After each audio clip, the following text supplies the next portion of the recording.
Number 10, the Borgias. The Borgia family, originating from Spain, rose to prominence during the Italian Renaissance in the late 15th century. The family played a significant role in both escalating political affairs, and they are often associated with intrigue, political maneuvering, and accusations of corruption. Rodrigo Borgia, who became Pope Alexander VI in 1492, is one of the most well-known members of the Borgia family. His papacy was marked by accusation of nepotism, corruption, and political scheming. Cesare Borgia, the son of the Pope, was a key figure in the family's political ambitions. He served as a military commander and played a role in the complex power struggles of the Renaissance Italy. Lucrezia Borgia, the daughter of the Pope, used her marriages as a strategic ploy and was even accused in involving with poisons. The Borgia family faced numerous accusations, including alleged bribery, simony, and immoral behavior. Some historical accounts suggest that they even used their influence in the papacy for personal gain. Of course, that's pretty not surprising. The Borgia family's legacy had been subjected with fascination and controversy. Various historical and fictional works include books, television series, and films have depicted the Borgias as often emphasizing their political maneuvering, ambition, and alleged moral failings. Number 9, Merovingians. One historical debate revolves around the question of why the Merovingian kings experienced a decline in their authority. Some historians argue that the internal strife, weak leadership, and the rise of powerful noble families and mayors of the palace contributed to the decay of royal power. Others suggest that the kings intentionally adopted a more symbolic role while real power shifted in regional leaders. The role of women in this political family was a society in an era of historical interest and debate. Some historians argue that the Merovingian queens, such as Brunhilde and Fergegen, played a significant role in political affairs and intrigue, while others emphasizes the limitation imposed on women in that societal context. Like in many historical dynasties, the Merovingians faced disputes over succession, which sometimes led to violence and internal conflicts. The lack of a clear and consistent system of succession contributed to their instability. Number 8, House of Plantagenet. The House of Plantagenet, a royal house that ruled in England from the 12th to the 15th century, was marked by several controversies and events. One of the early controversies was involved with a sudden death of Thomas Becket, a Archbishop of Canterbury, in 1170. Becket and the King Henry II had a conflict over the authority of the church, and Becket's death in the Canterbury Cathedral led to a significant tension between the crown and the church. King John faced a rebellion by his barons due to perceived control of power, and in 1215 he reluctantly signed the Magna Carta, a document that aimed to limiting the king's power and establishing certain legal protections for subjects. The signing of the Magna Carta is a landmark event in the development of constitutional principles, and Richard III, the last Plantagenet king, is often associated with the mysterious disappearance of his nephews, the young Edward V and his brother Richard. In the Tower of London, specifically, was the last of their known place. The fate of the princes is a historical mystery, and Richard III has been accused of ordering their death. Number 7, House of Valois. The House of Valois faced internal conflicts, external threats, and controversies that shaped the political landscape of the medieval and early modern France. These challenges contributed to the broader historical developments and transitions in European history during this period. The 100-Year War, a conflict between England and France, began during the reign of Philip VI of Valois. The war had a significant political, economic, and social consequences for both countries. Battles, again, such as the Agincourt of 1415 and the Joan of Arc's involvement, further fueled the controversies during this period. The Treaty of Troyes was a controversial agreement that recognized Henry V of England as the heir to the French throne, and it disinherited the Dauphin Charles. The Valois dynasty had complex relationships while other European powers, including the Bourguignon dukes and the Habsburgs, marriage alliances and conflict with these houses influenced the courses of European politics and sometimes resulted into controversial outcomes. Number 6, the Carolingians. The controversial and challenges faced by the Carolingian dynasty reflect in the complex political, social, and economic dynasties of their time. The eventual fragmentation and decline of the Carolingian Empire paved the way for the rise of new political entities, resurrection of medieval Europe. After the death of Louis the Pious, the empire faced internal strife over succession. The Treaty of Verdun in 843 divided the empire into 3 parts, among Louis III's grandsons, marking the beginning of the separate kingdoms of West Francia, East Francia, and Middle Francia. This division contributed to the fragmentation of the Carolingian realm, and the Carolingian Empire faced repeated Viking raids and invasions during the 9th century. These raids led to widespread devastation, economic disruption, and challenges to the Carolingian authority. The inability to effectively repel Viking incursions raised questions about the empire's ability to provide security, and the internal struggles, the power struggles, conflict among the rulers and their noble supporters were recurring issues among the time. Civil wars such as rebellions against Charles the Bald, great name, in West Francia and Louis the German in East Francia highlighted the instability within their empire. Number 5, House of Lusignan. The House of Lusignan, the medieval French noble family, which again, my bad if I can't say their name, I think they're still around, became particularly notable for its involvement in various European regions, including Cyprus and the Kingdom of Jerusalem during the Crusades. Crusades. Guy of Lusignan, a member of the Lusignan family, became the king of Cyprus after the conquest of the island by Richard of the Lionheart during the Third Crusade. This event marked the beginning of the Lusignan dynasty rule in Cyprus. However, the circumstances of Guy's rule was very controversial as he faced opposition from local nobles and factions. The Lusignans were also involved in the Kingdom of Jerusalem during the Crusades. The loss of Jerusalem in Saladin in 1187 was a significant blow, and the subsequent attempts to regain control faced challenges. The fall of Acre in 1291 marked the end of the Crusaders' presence in the Holy Land. James II of Cyprus faced controversies during his reign, marked by conflicts by the Venetians and internal oppositions, and his rule was characterized by the political intrigue and financial difficulties, and he eventually abdicated in favor of his daughter, Charlotte. The Lusignans were initially a prominent noble family in France before branching out to other regions, and their involvement in various political and military activities in France added to the family's overall historical significance. Number 4, the House of Lancaster in York.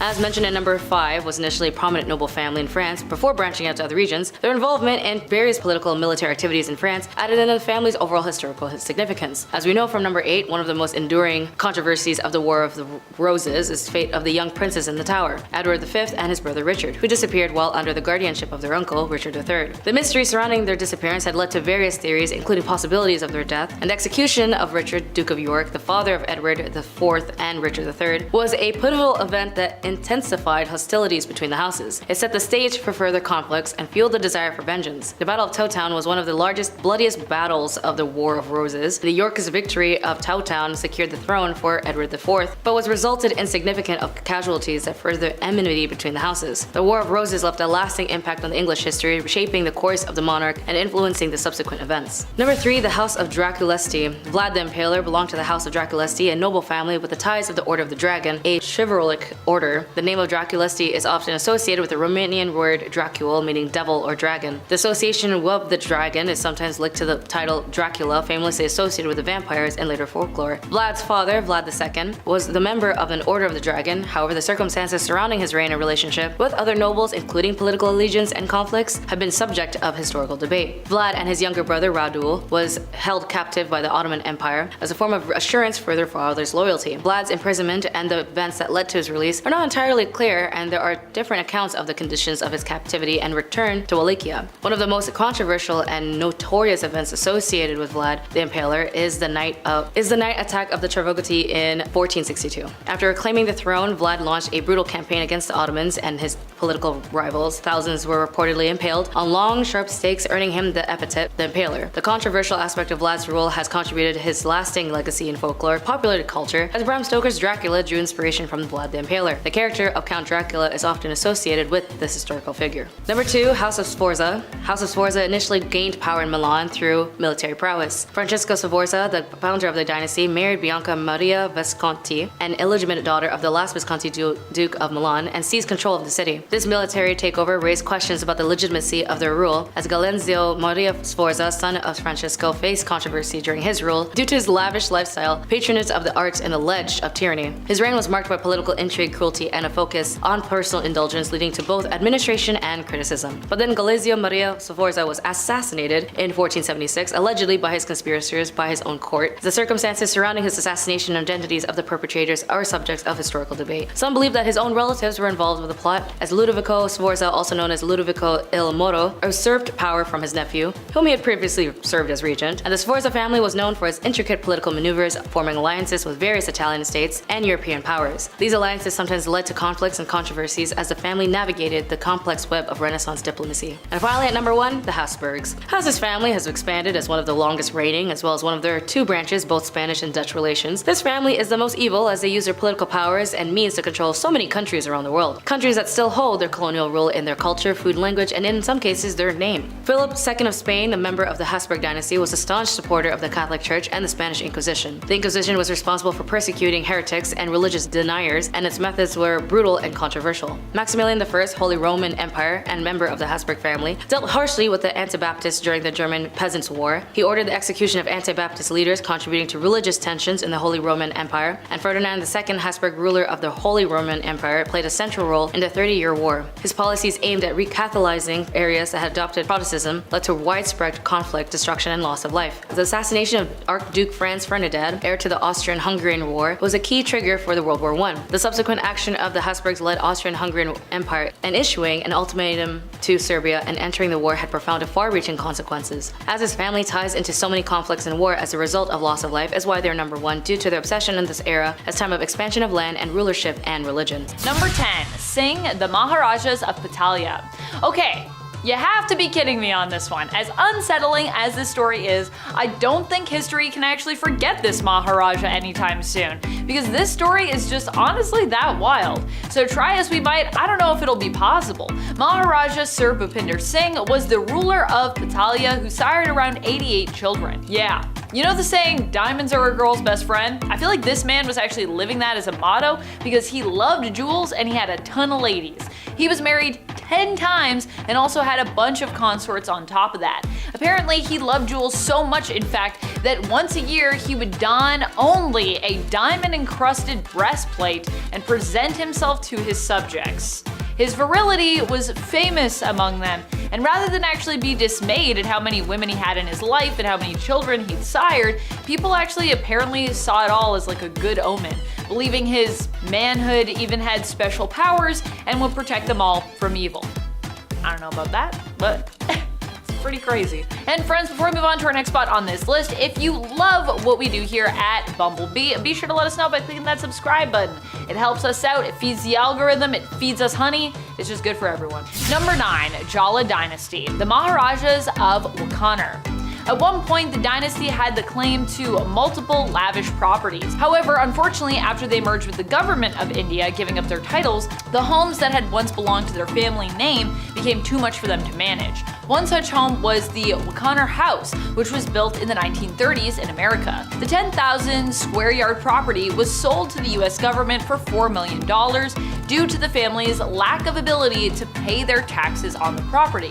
Another massive estate in Bombay was sold off to the Indian government as well for $4.2 million. Number 8.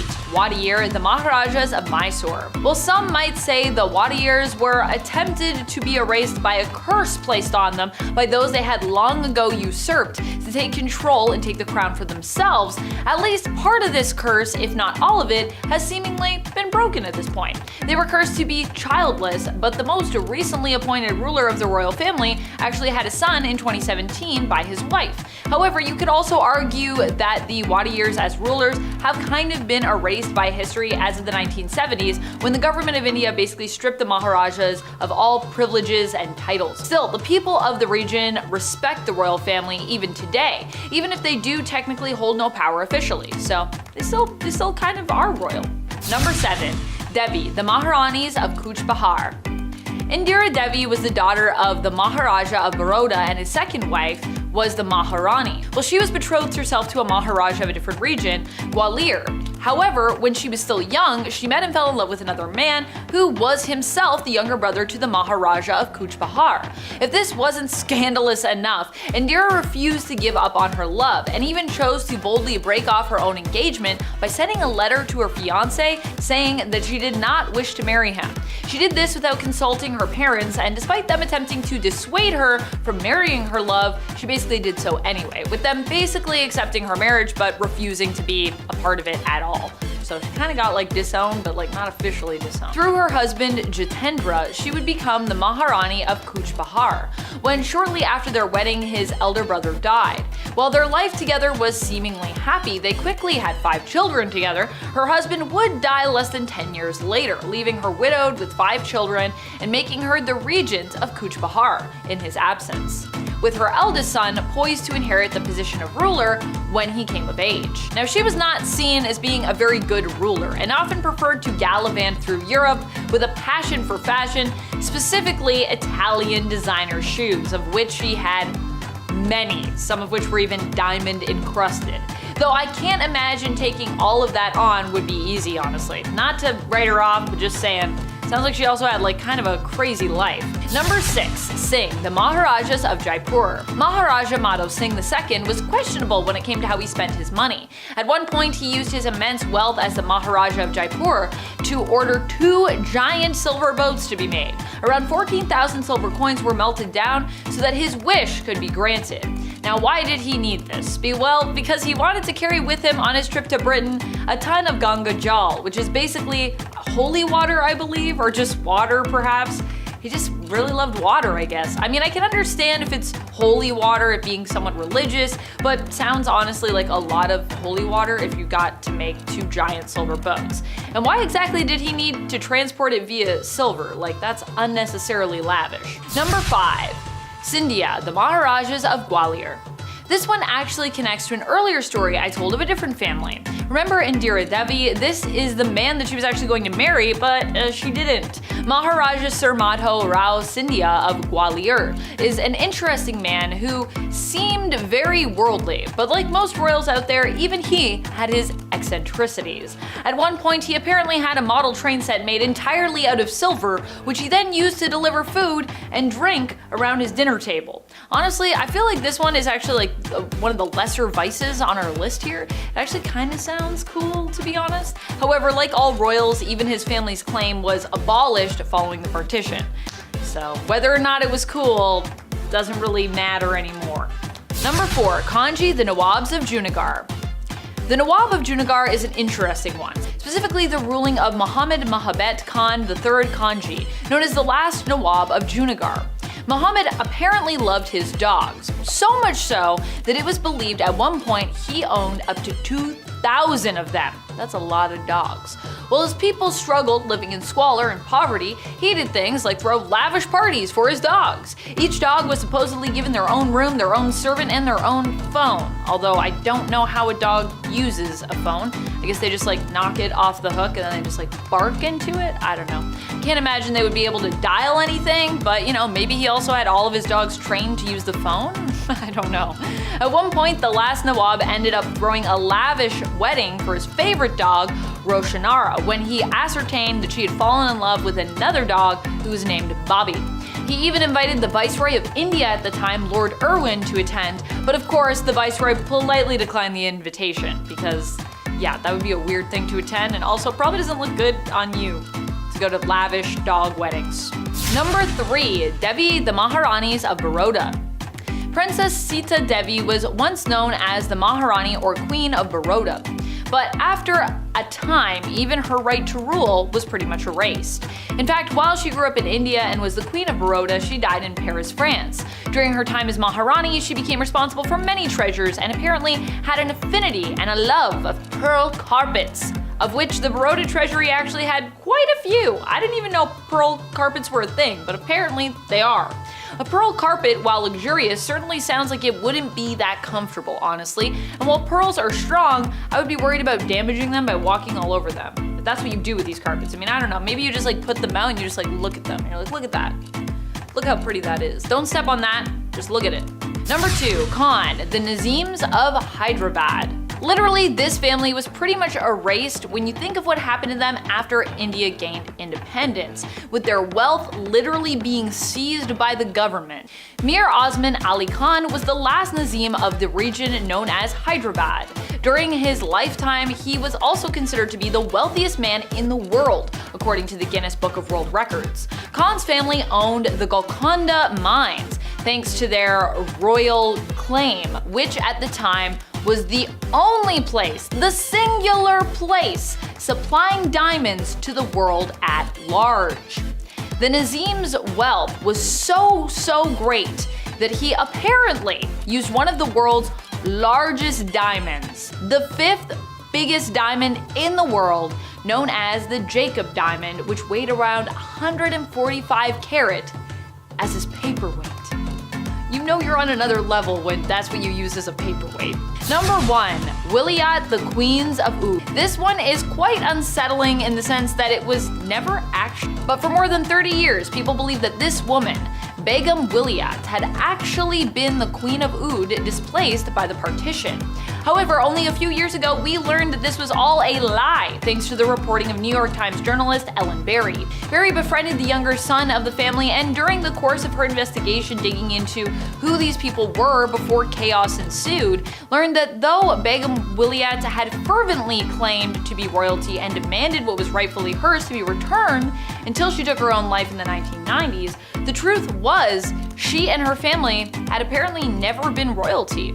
Throughout her investigation, Allenberry learned that before the partition, Begum had been the widow of civil servant Inayatullah Butt and had been admitted to a mental hospital after he passed away. She would then go on to claim that she was the Queen of Oud and demand back what she said was rightfully hers. Her family was given a dilapidated palace to squat in squalor until all of them each died, only being survived by her eldest son, who had actually run away to London years ago and died in 2019, a few years after the rest of his family. It was also revealed that he'd actually been sending money home to his family in India to help them survive this whole time. What isn't clear is how much of it was truly believed and how much of it was an intentional scam. I don't know if we even know that today. I mean, she could have actually believed it. She was having a rough time, so maybe, I don't know. The kids may have actually believed it if their mom said it. At number 10, royal enemas. Apparently, back in the day, enemas were all the rage amongst the elite. It was believed that enemas were good for your health, so everyone was doing it to try and live a little longer than the rest of those commoners and peasants. One person who really just couldn't get enough enemas in his life was King Louis XIV. It is believed that over the course of his life, Louis XIV received thousands of enemas. When I tell you this guy was obsessed, I'm not kidding. One year, Louis received 212 enemas in just the 1 year. And of course, he had to make his enemas a little jazzy and couldn't just use water like any other person. Oh no. My guy was using things like almond milk. His enemas were also sometimes scented with orange or rose and sometimes even colored just to make it a little more special. To get an idea of just how obsessed the elite were with receiving enemas, just think about the fact that a French duchess once received one during a court ball. The duchess was in the middle of having a conversation with Louis XIV, and during this conversation, one of her maids came over, snuck under her dress, and gave the duchess an enema on the spot. Ew. These people were so weird. At number 9, pampered pony. I'm sure I can speak for most people when I say when you have a pet, you love and care for that thing like it is your child, right? Well, one Roman emperor might have taken that concept a little bit too far, because saying that he was obsessed with his horse is an understatement. The Roman emperor known as Caligula had a horse named Incitatus. Caligula was a horse racing enthusiast, so Incitatus was his pride and joy, and not too many people were all that thrilled about it, to be honest. When I tell you this horse was treated better than most people have ever been, I'm not kidding. The horse's stall was made out of marble, his manger was made out of ivory, and he was even fed oats flaked with gold. Caligula was also very adamant about his horse receiving a good and restful sleep before a race, and he was so serious about it that he made guards stand outside of the horse's stable to make sure that the horse remained undisturbed while it slept. This horse even had its own furniture. Like, what is he gonna do with it? He's a horse. Caligula was so fond of his horse that he even made it a priest and promised to make him consul, which was the lead position in the Roman government after the emperor, highly coveted by senators. This was the last straw for people because the emperor was putting his horse above his own people, so he was assassinated. Now, before I carry on telling you guys about the wild and crazy things that kings did back in the day, I would like to first ask you guys to consider leaving a like on this video if you're enjoying it so far, and also maybe think about subscribing as well to see more videos like this one. At number 8, Mumia medicine. It's safe to say that medicine from the past is very different from modern times. These days we have pharmaceuticals to treat illnesses, but back in the days of old there were very different and quite questionable methods of treating ailments, and one of those methods included cannibalism. In the 16th and 17th centuries, it was common practice for elites like priests, kings, and other nobles to consume remedies that included human bones, blood, and fat as medicine to treat ailments from headaches to epilepsy, and this practice was called mumia medicine. At first, it started with people using Egyptian mummies and skulls from Irish graves for use in medicine, as bones would be ground and used in different tinctures for various uses. But soon, other parts of the body started to be used. Human fat was later used to treat ailments on the outside of the body, and blood would be consumed as well, as it was believed to contain the vitality of life. Several monarchs were known to use mumia medicine, like Charles II and William II of England, Francois I of France, and Christian IV of Denmark.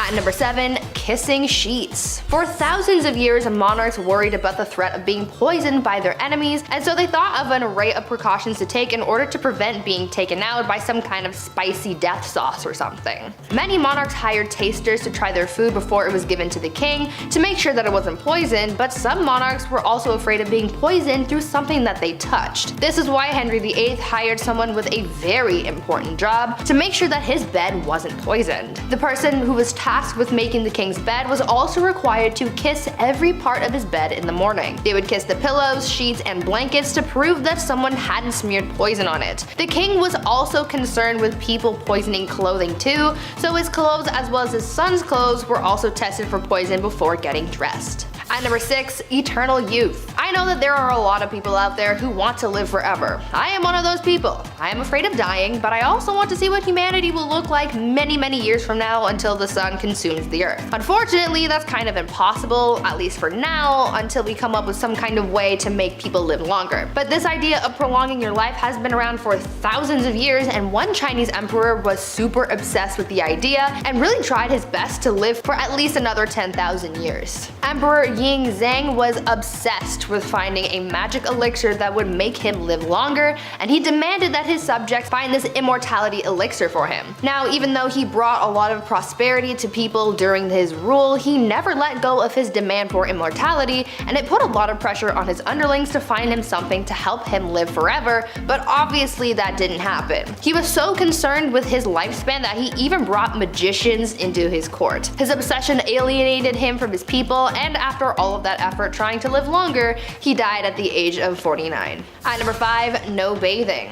These days, bathing is kind of a necessary thing. Gotta be clean, you have to smell nice, you have to practice proper hygiene. But back in the olden days, this was the complete opposite, and nobles rarely ever bathed, and it was kind of a trend. Over time, physicians began to believe that bathing was dangerous, and obviously the nobility tried to protect their lives and well-being at all costs, and so they just stopped bathing. In a popular 16th century medical book, it was advised, quote, "Use not baths or stews nor sweat too much, for all openeth pores of a man's body maketh the venomous air to open and for to infect the blood," end quote. So yeah, they thought that taking a bath would make you sick. In the late 15th century, Queen Isabella of Spain would go around bragging about the fact that she had only ever bathed twice in her whole life. Weird flex, but okay. King James IV apparently never bathed, and his hygiene was so bad that he passed on lice to other people who went into a room that was frequented by the king. He also never washed his hands before eating and would just rub his fingers with the wet end of a napkin. These people were gross. At number 4, prankster king. You know that you're a spoiled king when you can pull pranks on people constantly and never have anyone try and stop you or fight back. This was basically the life of King Christian VII of Denmark, who was known for being pretty childish and playing pranks on people his whole life. He was a troublemaker through and through. He was known to play pranks on his grandmother by putting pins in her throne, and he would throw things at her, and he even ran through the streets with his friend and his mistress, destroying shops and patronizing brothels. He even made his own torture rack, had himself tied to it, and flogged. Why? I have an idea, but I don't want to think about that one too hard. One of the other weird things that he was known to do was leapfrog over dignitaries when they would bow to him. This guy was really quite immature. At number 3, saints in bed. I understand the desire to feel protected by whatever gods or saints you might believe in. That's one of the whole points of religion. However, I think some people can take that idea a little bit too far, and by some people, I mean the Spanish royal family. These guys took religion very seriously, and they believed that following religion heavily would allow God to heal them when they were sick. So, when a member of the royal family was ill, doctors would remove body parts or even entire corpses of saints from churches and monasteries and would put them in bed with the person who was ill.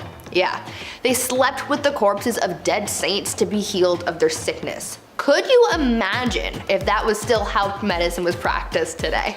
At number 2, rat court-martial. There has been a record of many kings throughout history who were complete children through and through. Even though many of them grew into adulthood, they still acted immature, and one of the greatest examples of that was Peter III of Russia. He was not a good ruler or a good husband to his wife, who would later become Catherine the Great. Peter spent every night in bed with her playing toy soldiers because he was obsessed with his little dolls. He was so obsessed, in fact, that when a rat chewed the head off one of his toy soldiers, he was so upset that he held a proper military court-martial for the rat. He proclaimed the rat guilty of treason and had it hung in a tiny gallows that he had built for the occasion. It was weird, but in the end that bizarre event helped Catherine overthrow her husband, so I guess it kind of worked out for someone. And finally, at number 1, groom of the stool. Guys, I found the worst job in history. You think working at the 1-star Domino's Pizza in your neighborhood is bad? Wait until you find out about the groom of the stool. The groom of the stool was a job created during the reign of Henry VIII, where the role was to monitor and assist the king in his bowel movements. They would carry around a commode at all times, and they were also tasked with monitoring the king's diet and meal times, and would organize the king's days around his break times. They were also tasked with undressing the king for him to do his business, and it's also been suggested that they would have had to, quote, cleanse the royal posterior as well. Sounds like a pretty crappy job to me, but I'm not funny. I'll leave. Kicking off the list at number 10, Heart of Glass. Alexandria of Bavaria, the royal who believed she had swallowed a grand piano made of glass.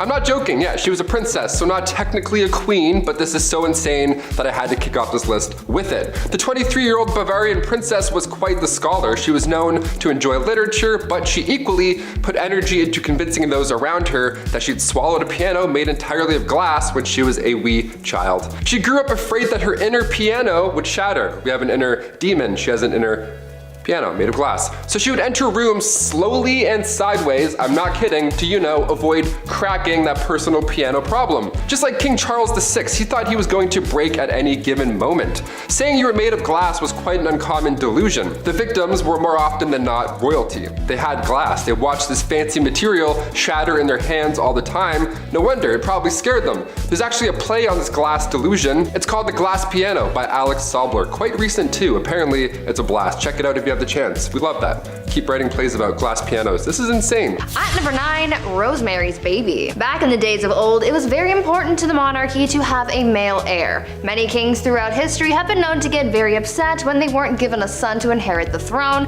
and they put a lot of pressure on their wives to give them a boy. Why? I don't know. Boys kinda stuck. Anyway, this probably drove a lot of people crazy, but there's at least one confirmed case of crazy baby fever from Maria Eleonora. She kept trying to have a baby, but when she finally got pregnant, everyone was hoping for a boy. Unfortunately, the odds weren't in her favor, and she gave birth to a little girl instead. People knew that Maria would get absolutely triggered upon learning of her baby's gender, so they kept it a secret from her as long as they could, but eventually they had to tell her, and Maria was pissed. She really went looking for that receipt to return that baby and get a refund, or at least a store credit. When she found out the baby was a girl, the queen reacted by saying, quote, instead of a son, I am given a daughter, dark and ugly with a great nose and black eyes. Take her from me, I will not have such a monster, end quote. Like damn, tell her how you really feel. After that, mysterious things started happening to this baby, like a wooden beam mysteriously falling into the baby's crib, and somehow accidentally falling down the stairs. Even the nurse once dropped the poor kid onto the stone floor. Like, I get it, you're disappointed, but that's still your kid, and a lot of people aren't given that privilege, so be grateful for your spawn. Number 8, dirty talk. Going back to the 15th century to Queen Isabella of Spain, now it's not uncommon for queens to brag, be it about their wealth, status, their mans, you name it. But to brag that you've only bathed twice in your life, that's a bit odd. What's the deal with this? Okay, well, back in 537 AD, Rome had 11 aqueducts that ran over about 1,000 public fountains, okay? Over 900 bathhouses included. It was quite important, but when invading Goths cut them off, the Catholic Church literally had no idea how to fix the problem. So instead, they just told everybody that bathing was a sin only practiced by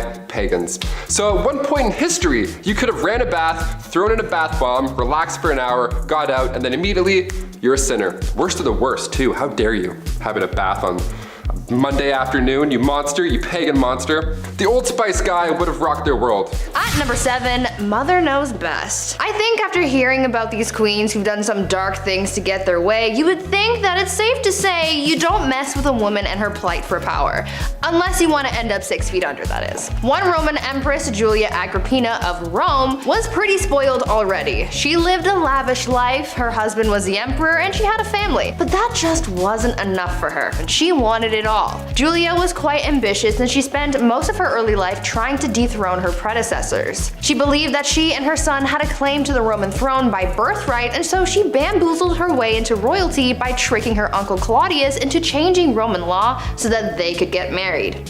Ew. Suddenly though, after they got married and she became empress, Claudius died, and most people think that Julia had something to do with it. That's likely the case. She and her son Nero went on to rule Rome from 49 to 54 CE. Julia stayed by her son's side for as long as she could so that she could hold on to her power, but eventually Nero got tired of his mother manipulating him and he had her forced out of power. Julia, as you could imagine, was furious because power was the one thing in the world that she desired most. And so she rallied a group of supporters to try and overthrow her son, but the plans backfired and she was expelled instead. Talk about ambition getting the best of you. Number 6, we are family. The last queen of Madagascar. Queen Rana Valona was one of the worst. She was born in 1788 and she ruled over the kingdom for 33 years. She was so cruel and violent that she would often choose violence first in order to preserve independence over the island. She's known as the most ruthless queen in history. After the death of her husband, she just went mad with that new power. In the late 1700s, her king brought peace to the land, but of course there were traditionalists who opposed him. The king's uncle at one point tried to take him out, but a local warned the king. That king repaid the local by adopting his daughter, Rana Valona, to marry his son, Prince Radama. Now, when her prince was alive, they didn't get along at all. And then come 1810, the king passed away, giving Ranilova the promotion of a lifetime. It's also theorized that she poisoned him too, so that's horrible. Ranilova kept away the advances of the French and the British and left bodies of those who tried to attack out for display on the beach. Lovely, like bobbleheads. In 1845, Queen Rana Valona ordered 50,000 subjects to build roads across the jungle for 4 months straight for this massive buffalo hunt. Well, 10,000 of those poor souls died of starvation and exhaustion, and also not one buffalo was hunted, nor seen. Great plan. At number 5, Queen Batman. Batman. He is justice. We know this. Well, long before Batman, there was a queen who sought vengeance, and she did it in the most brutal way. Olga of Kiev became queen regent in 945 CE after her husband was killed because her son was just too young to rule yet. Olga knew that once her son was old enough to be crowned king, her power would be taken away, so she had to do the most that she could with her power while it still lasted, and so she used her powers as monarch to seek justice for her husband's death. She was able to get her husband's killers captured and killed using scalding water, but she soon developed a thirst for suffering apparently, and she just kept on going after people. She would not rest until everyone associated with the people who killed her husband were all eliminated. So if you ever breathe in the general vicinity of the guy who offed her hubby, you could kiss your life goodbye. Olga took hundreds of people out of the tribe that her killers were from. She devised a plan to bury their tribe's leaders alive, and she even came up with a plan to set fire to their entire village. It is said that Olga may have locked the tribe's leaders in a bathhouse and burned it down, but we don't know for sure. All we know is that she definitely was not okay. Number 4, no crust. This next one, honestly, I stand by. I see no wrong here. Queen Elizabeth II, still rocking to this day. She's been known for a few funny, quirky queen things. Like one of my favorites, for example, she has somebody on payroll who breaks in new shoes for the queen. Every time I buy Vans, my ankle always does that little foot rub. If only I were queen, damn it. But we're talking about unusual things here, and one of the weirdest things I've ever heard is that the queen has refused crust on her sandwiches. This has been a no-go for about 150 years. It's not recent at all. You might be thinking, oh, maybe she's old, she can't chew her jawbones. Nope. Way back. This goes way back for no reason. Right around the time of Queen Victoria and her husband Albert. They viewed anything square-shaped as bad luck because it looked like a coffin. I've never thought about death while eating grilled cheese, but now I definitely will. Thank you. This must be a pretty scary job, cutting the crust off the queen's bread. My hands would be shaking the entire time. Also, diagonal or down the middle? Let us know. There's only one right answer. At At number 3, Evil Empress. This next empress is pretty similar to Olga of Kiev, whom I talked about earlier. Empress Wu Zetian also had a thirst for blood and suffering, but not towards people who have necessarily wronged her. You see, when she came into power, she was determined to keep that power by any means necessary. So she had all of her rivals killed. So anyone who could possibly overthrow her or come for her seat on the throne was eliminated. The empress ordered the execution of the previous empress, as well as members of her own family, including her own newborn daughter. She didn't want to risk anyone taking away her power, including her own offspring apparently. She didn't hold back on the methods of eliminating her rivals either. Yeah, sure, she could have just done a 1-2 stabby and called it a day, but that's no fun. Instead, she had people poisoned, strangled, mutilated, or even burned or boiled alive. Good soup. Eventually, she retired from her part-time job of sending people back to their maker and started spending more time with her lovers and getting addicted to aphrodisiacs. People weren't quick to forget about all that bloodshed though, and so to get back at her, they had all of her lovers killed and the empress was exiled. She got a little too greedy and karma came back with a vengeance. Number 2, Ice Palace. If you're a fan of the film Frozen, this next one is gonna get you jazzed right up. Anna Ivanova, the Empress of Russia from 1730 to 1740. Okay, so in celebration over their victory with the Ottoman Empire, Anna gave the order to build an ice house, this massive ice palace. Best place to cool down if you ask me. I'll leave. This ice palace was pretty impressive. If I was there, I would 100% lick the walls. Obviously, someone definitely did, you know that for a fact. 20 meters by 50 meters, and even more impressive, there were ice trees and ice birds sculpted inside. How magical is that? Anna arranged this marriage with a prince and one of her maids. Now they didn't know each other, they were forced to ride an elephant, and all the guests were dressed up like clowns. Yeah, that's all valid, that's all accurate. You heard me. You may be thinking, wait a minute Taylor, an ice palace in Russia, was that maybe cold? Yeah, it was an absolute nightmare. Anna made the guest party all night, freezing cold, they all got sick, dressed like clowns. I went to an ice hotel in Quebec once, spoiler alert, it's cold and boring. There, I just saved you $70. You're welcome. And finally at number 1, gladiator games and chill. If you didn't ever have to go to work and you could just lounge around all day, what would you do with your time? Really, anything could be possible. You could be like the Bruno Mars lazy song. Well, there's one empress from back in ancient Rome who occupied her time with the company of others. Apparently, Empress Valeria Messalina was famous for her exploits. Since she was empress and she had all this time and money and no one to tell her no, she took full advantage of that and bought a house, turned it into a brothel, and made that her side hustle. A lot like Littlefinger from Game of Thrones. Though she had a collection of women who worked there, she also was known to invite upper-class ladies to participate in the nightly escapades as well. And don't think that Valeria did jump in as well. She was considered to be quite something in the sack. In the wise words of Ludacris and Little John, she was a lady in the streets, but a freak in the bed. The Empress was known to be such a hardcore participant that she would win games where they would compete to sleep with the most men in one night. One time she won the round after being with 25 men. One night. She did the absolute most, but at least she was having fun. At number 10, the king of hobbies. Everyone has their interests, right? Like for example, I like video games, and I like watching people scream at their teammates for not helping everyone else out. I'm looking at you, Blake. For kings back in the day, they didn't have people on Rocket League to scream at, so they had to find other interests. For Tsar Peter the Great, he had a lot of interests, and they were all very bizarre. Firstly, he had an obsession with short people, especially dwarves. To him, they were like his real-life dolls or something, and he would hold weddings for them and even hold lavish funerals, complete with small horses pulling a small coffin on a carriage and even a very short priest to hold the ceremony. But other than this obsession with short people, he also dabbled a bit in medicine. He liked watching surgeries be performed like he was trying to be on Grey's Anatomy or something, but when watching the surgeries just wasn't enough for him, he would sometimes perform them himself. Now remember, he's not a doctor, so it's no surprise to learn that these surgeries rarely ever went well and people died. I certainly wouldn't trust him to give me any kind of surgery, but he was a king so he could do whatever he wanted. Peter the Great also loved dentistry. It is said that if you wanted to get all buddy-buddy with the king, all you had to do was let him pull your tooth. Sounds like the guy was one heartbreak away from starting his own medical drama, but in the worst way. Number 9, banning coffee. This is the worst of the worst, people. Murad IV, Sultan of the Ottoman Empire. The guy banned coffee like an absolute monster. No more triples for you. He was born in 1612, and for the most part, his mother was ruling through him because he was so young. That's often the case with most of these young rulers. They just get hey, you're 7, now you rule a kingdom, enjoy. It's tough, they're not gonna know what's going on.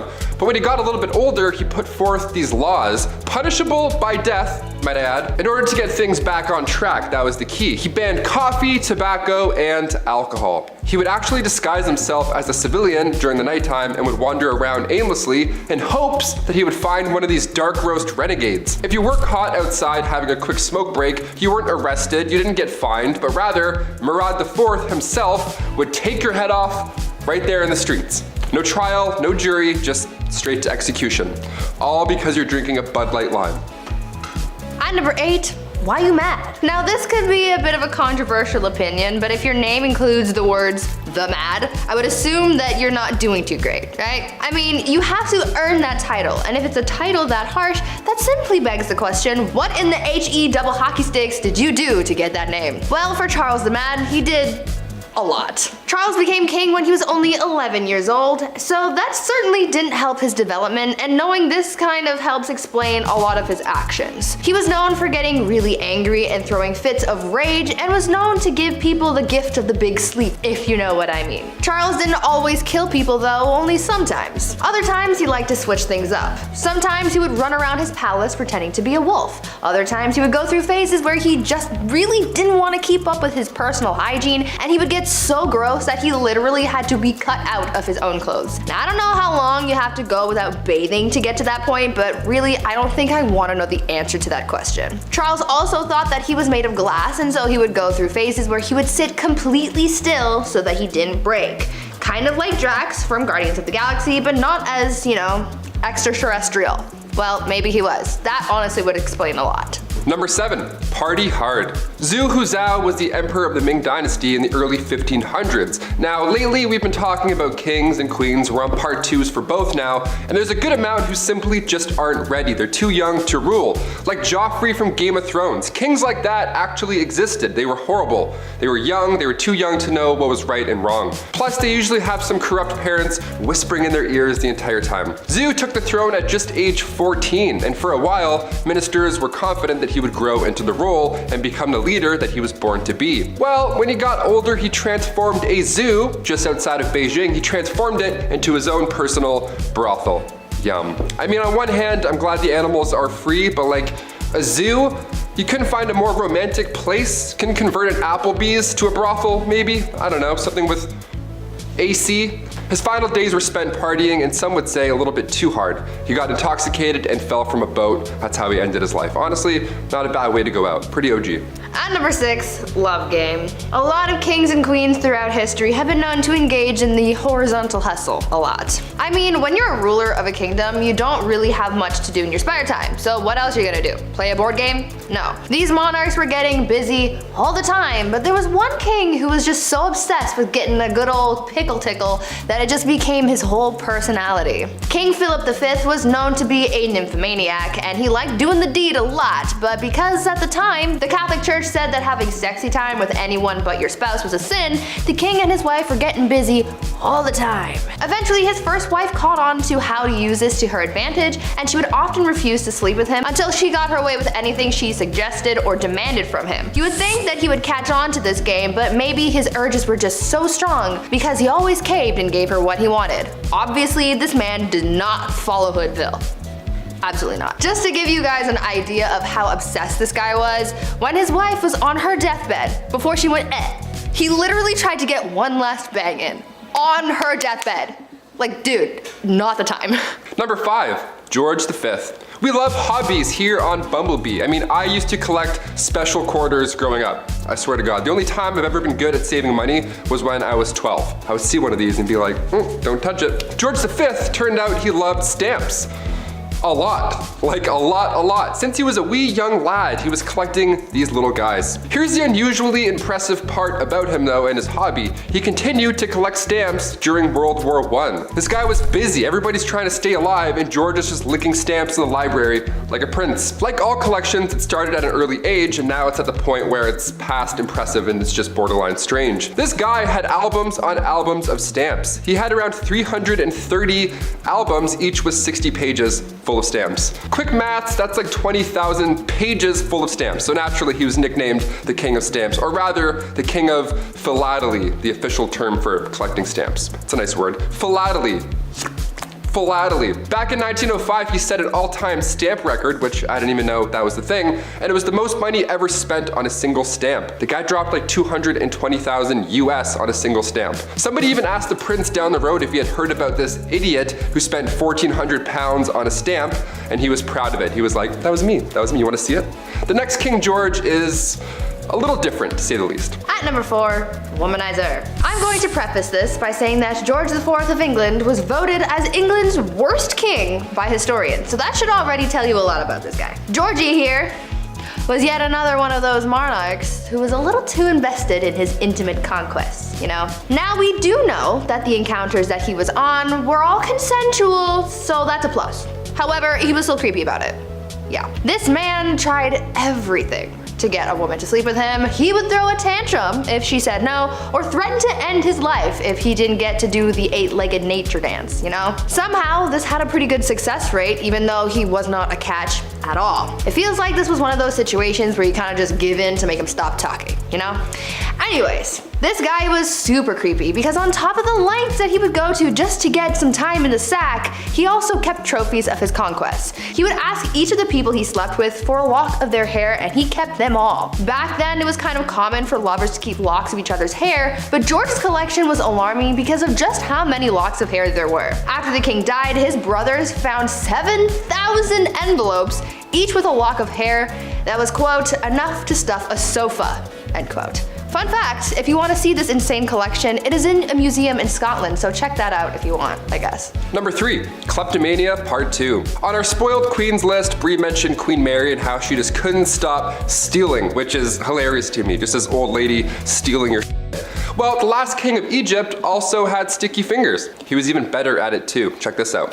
Farouk I was the youngest son of Egypt's first king, Fuad I. Now born in 1920 in Alexandria, and in his early days at school, he couldn't concentrate. The king sent him to England even after to hopefully find a better way of teaching, something that works for him, but still it was to no avail. Once the king passed away in 1936, Farouk then got the throne, but also so much property and so much money.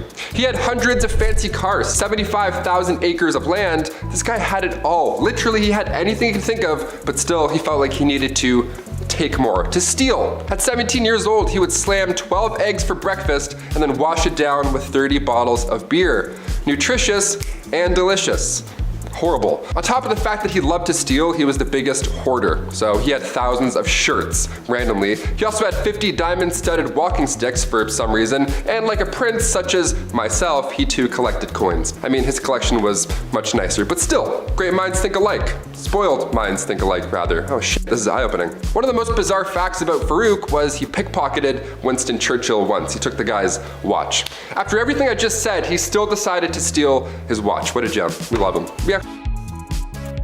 At number 2, the king of pettiness. Let's talk about a ruler that the Indian state of Alwar has described as controversial. If his own people are calling him controversial, then you know something's up, and boy, you better strap in because you're in for a wild ride with this one. Maharaja Jai Singh was pretty eccentric in a pretty dark way. He was known to have a temper and act on impulse, and he did some very questionable and downright scary things. He was known to be very competitive and hated to lose. One time while playing polo, he and his team lost, and so in retaliation he blamed the horse he was using and made the horse get extra crispy. He fired his horse.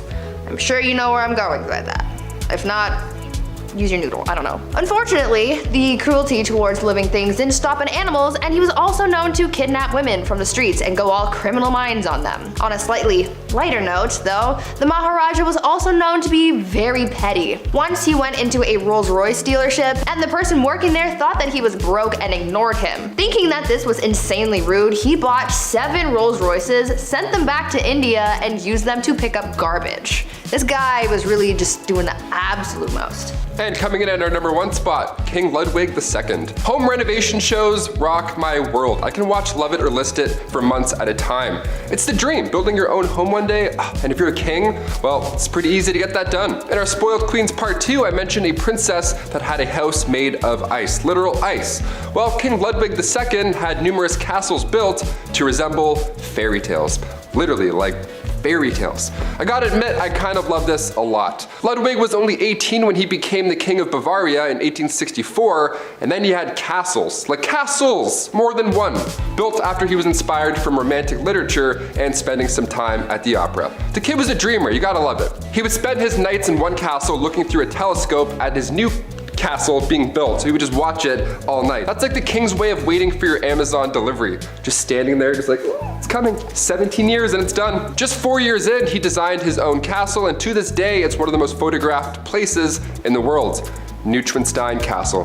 Go check it out. It's literally a paradise. At number 10, some background. The Mughal dynasty in India was founded by Babur, a descendant of the one, the only, Genghis Khan and Tamerlane. After he defeated a sultan of Delhi named Ibrahim Lodi in 1526, Babur was the first step in the Mughal dynasty that would last for over 3 centuries. To say that the empire was immense is an understatement. The empire ruled over 103 million people, probably even more. The Mughals were rooted in Muslim beliefs and were noted for their well-organized government and cultural sophistication. Many of the rulers tried to integrate the Hindus and Muslims under one state, but as we will find out from this list, it was not an easy thing to do, which ended up causing a lot of strife. Many rulers of the empire flip-flopped back and forth between being merciful and tyrannical towards the Hindus, adding to centuries of oppression. At number 9, blinded. Humayun was set to inherit the throne from his father, much to the jealousy of his brothers.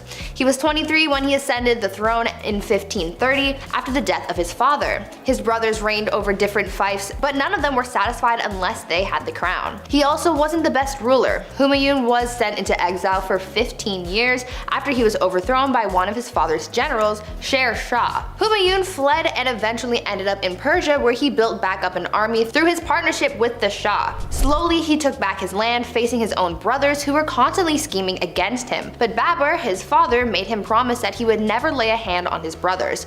But his brother Kamran continued to threaten him, and one instance while defending a fort turned on the innocents trapped inside and took their lives viciously. Kamran, not a good dude. Something needed to be done. He eventually catches his scheming brothers, blinds his brother Kamran, and chains his brother Askari.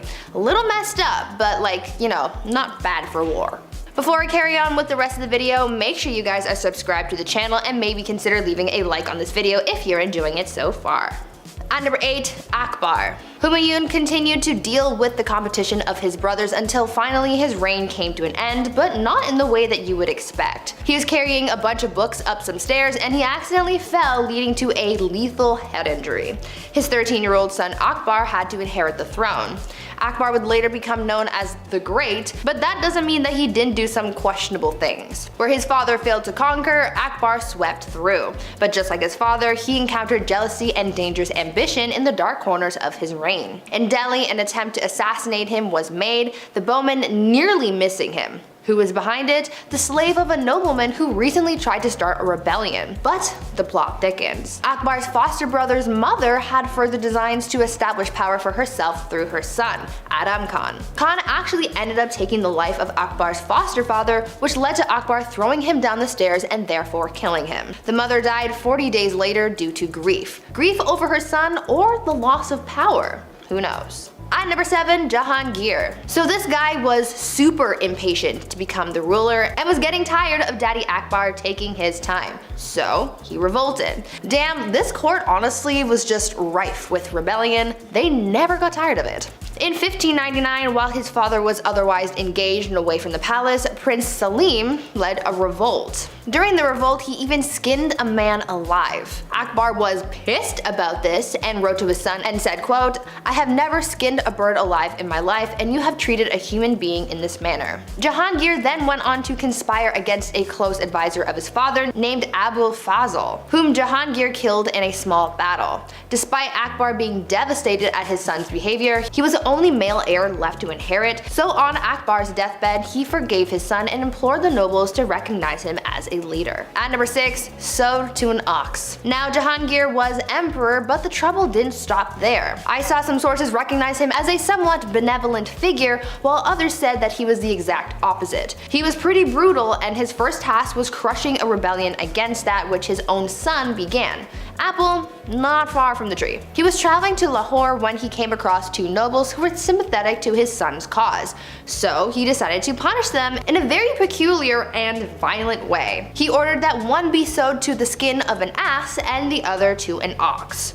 Now that is messed up. When he got to Lahore to face the rebels, he crushed them and blinded his own son as punishment. A ruler couldn't have any impediment, so therefore his son could no longer pursue the role. Then he hung his son's followers outside of Taxali Gate. Yeah, so even within the confines of war, this guy had some pretty messed up ideas. At number 5, the horse and his boy. On the less violent end of the spectrum, Jahangir was actually a big fan of the arts, science, and worldly things. Unlike his father, who couldn't read and write, an interesting skill for a ruler not to have, Jahangir was all about it. He really wasn't interested in military, which was a task he left to his son. But he did inherit his father's wealth, and considering he wasn't working in the military, he had time to indulge his curiosity. In his memoirs, there are fantastic paintings of exotic animals. There's a painting of a zebra that has a very funny story behind it. The zebra was being taken as a gift to the Safavid Shah, and it was traveling through the port of the empire. Jahangir heard about it and had it brought to court first, and didn't believe that it was real. He thought that it was a painted horse, so he had people try and wash them off. Only when the paint didn't come off did he realize his mistake and ordered that the wondrous creature be painted.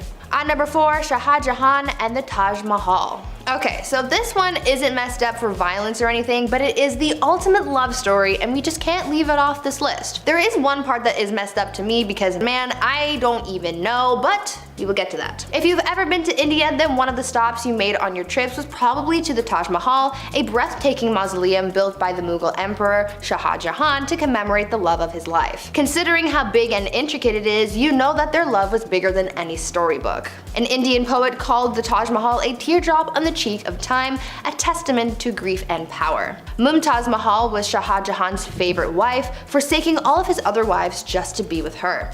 They went everywhere together, even on military missions. This is where, from my perspective, where things get crazy. This woman delivered 14 children for her husband. 14. Sadly, whilst giving birth to the last, she passed away, inspiring her king to build this massive structure. Both Shah Jahan and his love are buried beneath it. At number 3, brothers at odds. Shah Jahan's rule was considered the golden rule of the Mughal Empire, so how do you top that? Aurangzeb did not even bother trying, and he kinda sucked. He was Shah Jahan's third son, and he was a very military-minded man, showing tactical and strategic military skill and unrivaled determination. Whereas his brother was a man of letters, and no, not the kind from Supernatural. Aurangzeb wanted power, and so in order to secure his rule, he confined his ailing father to his own palace, caused the death of one of his brothers, and had 2 more of his brothers, a son and a nephew, executed. He was literally committing fratricide left, right, and center. But it didn't matter to him because he gained control. His desire to prematurely end the lives of those who stood in his way was described as, quote, a wolf thirsting for the blood of his brothers, end quote. You would think that this motivation to gain power and rule on his own terms would mean that he had big plans for the empire, which in a way is true, but those plans and changes led to a lot of oppression, but we will get to that in a bit. At number 2, staked. Before we get into the oppression that Aurangzeb caused to his empire, let's talk about Emperor Farrukh Siyar. Farrukh Siyar was emperor of the Mughal Empire from 1713 to 1719. He was described as an incapable ruler who gave his power to all of his advisors. His rule caused many conspiracies and plots to arise within the court. He caused a lot of people a lot of pain for his plight for power. With the help of his allies, he gave many of his enemies the gift of the big sleep, but by far the most ruthless thing he did was kill Jahandar Shah and Zulfikar Khan Nusrat Jung. What made their deaths so brutal was the fact that when they went the emperor hung their heads on poles, and just to add insult to injury, he made their parents walk at their funeral. Luckily for the people of the Mughal Empire, Farrukh Siyar was killed by unknown assailants at the instructions of his close relatives, putting an end to his awful reign. And finally, at number 1, the Great Oppressor. Aurangzeb's rule sort of had 2 chapters to it. At first, Aurangzeb was a capable ruler of a mixed Muslim-Hindu empire who was feared yet respected for his vigor and skill, but around 1680, Aurangzeb's rule changed drastically in both policy and attitude. His once unified people of both Muslims and Hindus broke apart, and people of Hindu faith became subordinates, not colleagues. On top of that, Aurangzeb added some more oppression to the mix and not only destroyed Hindu temples, but he also reimposed the jizya tax on non-Muslims, after the tax was initially banned by Emperor Akbar. For the first 20 years of Aurangzeb's rule, he did not impose a tax, but all of a sudden he started demanding these payments, and historians believe that Hindu uprisings are what caused the emperor to act harshly towards the non-Muslim population. This discrimination caused a revolt to unfold that Aurangzeb's third son supported. Aurangzeb spent his last 50 years taking his aggressions out on the Hindus in the empire, and it's for this reason that he is remembered by many as a tyrant. Number 10, Elizabeth I. Good old Queen Bess is one of the most remembered queens in the British monarchy, male or female. She's a pretty big deal. Elizabeth loved to make her fellow male nobles fall under her spell. She was witty, cunning, and very well liked by her court. However, one of the things that earned her some enemies was establishing a Protestant England. Her sister Mary, her predecessor, fought very hard for the opposite. She was very Catholic, and we will get to how bloody that was later, but Queen Bess a lot of people off, especially Spain.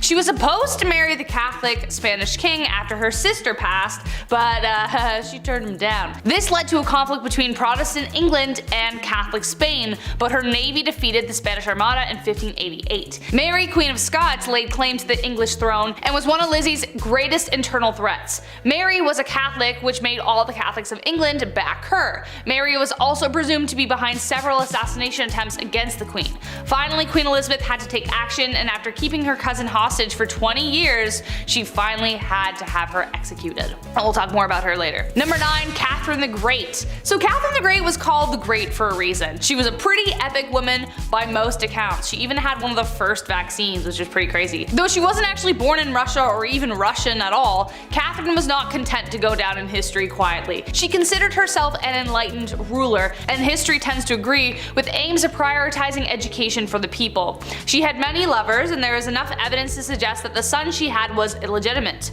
Peter III of Russia was hardly the man Catherine intended on marrying, and later planned a coup against him, which resulted in her position of power. However, the coup did turn bloody when on July 17th, Peter died under mysterious circumstances. There isn't proof that she was directly involved or even knew about it, but it cast a dark shadow over her reign for the rest of the time. Number 8, Grace O'Malley. We've got enough traditional royalty on this list that we definitely need to spice it up. Enter Grace O'Malley, the Pirate Queen of Ireland. Pirate Queen! What a title. Definitely considered unholy behavior, Grace abandoned the traditions of women of the time and fled to the sea. There, she took on the waves and perils of Davy Jones' locker with a legendary ferocity. She was born into the clan O'Malley around 1530, around the time of Henry VIII's rule over England and Ireland. Clan O'Malley was a notorious seafaring clan and ruled the southern shore of Clew Bay, Achilleland, and most of the barony of Murrisk for over 300 years. Grace was really well educated and could even converse fully in Latin, Spanish, Scottish, Gaelic, and French. She was not one to be refused, and after spending years fighting the British, she finally met Queen Bess, and not only did she speak Latin to her, but she refused to bow as she was considered a queen herself by that point. Number 7, Mary, Queen of Scots. I told you I was gonna bring her up.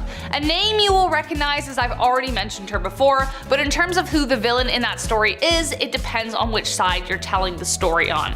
Mary's story is full of tragedy, romance, betrayal, loss, and heartbreak. Unlike Lizzie, Mary was a dedicated Catholic and spent the entirety of her reign trying to gather the Catholics against Elizabeth. She had a series of marriages and relationships that led to tragedy every which way she went. Her first husband, the Dauphin of France, died shortly after their marriage. Her second husband she loved until he became a drunkard, and then she just started running things. But he was mysteriously unalived while she was 6 months pregnant. He was inside a building that exploded, but his body landed outside, and it turned out he was strangled. So what happened there? She would later give birth to 2 stillborn sons, but she would have sons later on. She would have a son who would inherit the throne after Elizabeth's death, but it was due to Mary's plotting and scheming that eventually ended her in death. So she did actually plot to kill Elizabeth. So that's a pretty unholy deed, I would say. Number 6, Princess Olga of Kiev. Okay, wow, this woman. One saint you definitely don't want to mess with. Despite being a saint, Princess Olga of Kiev was actually pretty sinful. She was one of the most vicious and vengeful rulers in the history of Kievan Rus,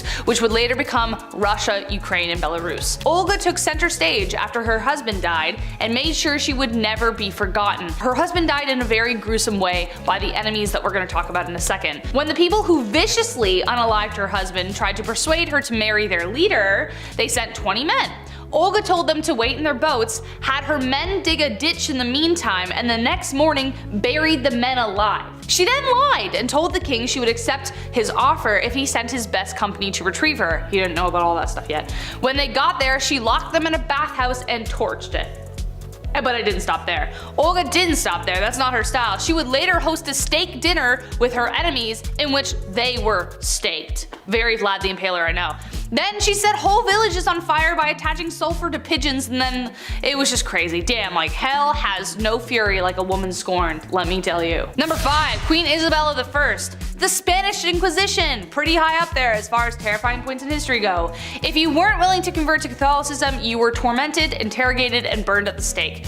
Who was behind this awful time in history? This lady, Queen Isabella I. Technically, as she was fighting for a holy order for the Catholic Church, this can be seen as holy, but was it? Burning people at the stake because they didn't share this belief? Not cool, Isabel. She created a secular government through her reign which allowed for the monarchy to have more power. Being a pious Catholic, she made Catholicism the official religion and created a tribunal to make this happen. Secret service or a secret police that spread fear wherever they went. Her direct influence caused the Jewish population to falter for a really long time after. Number 4, Fridegund of Soissons. Okay, I maybe said that wrong, so I apologize. Kind of impressed with her rise to power. She went from slave attendant to queen.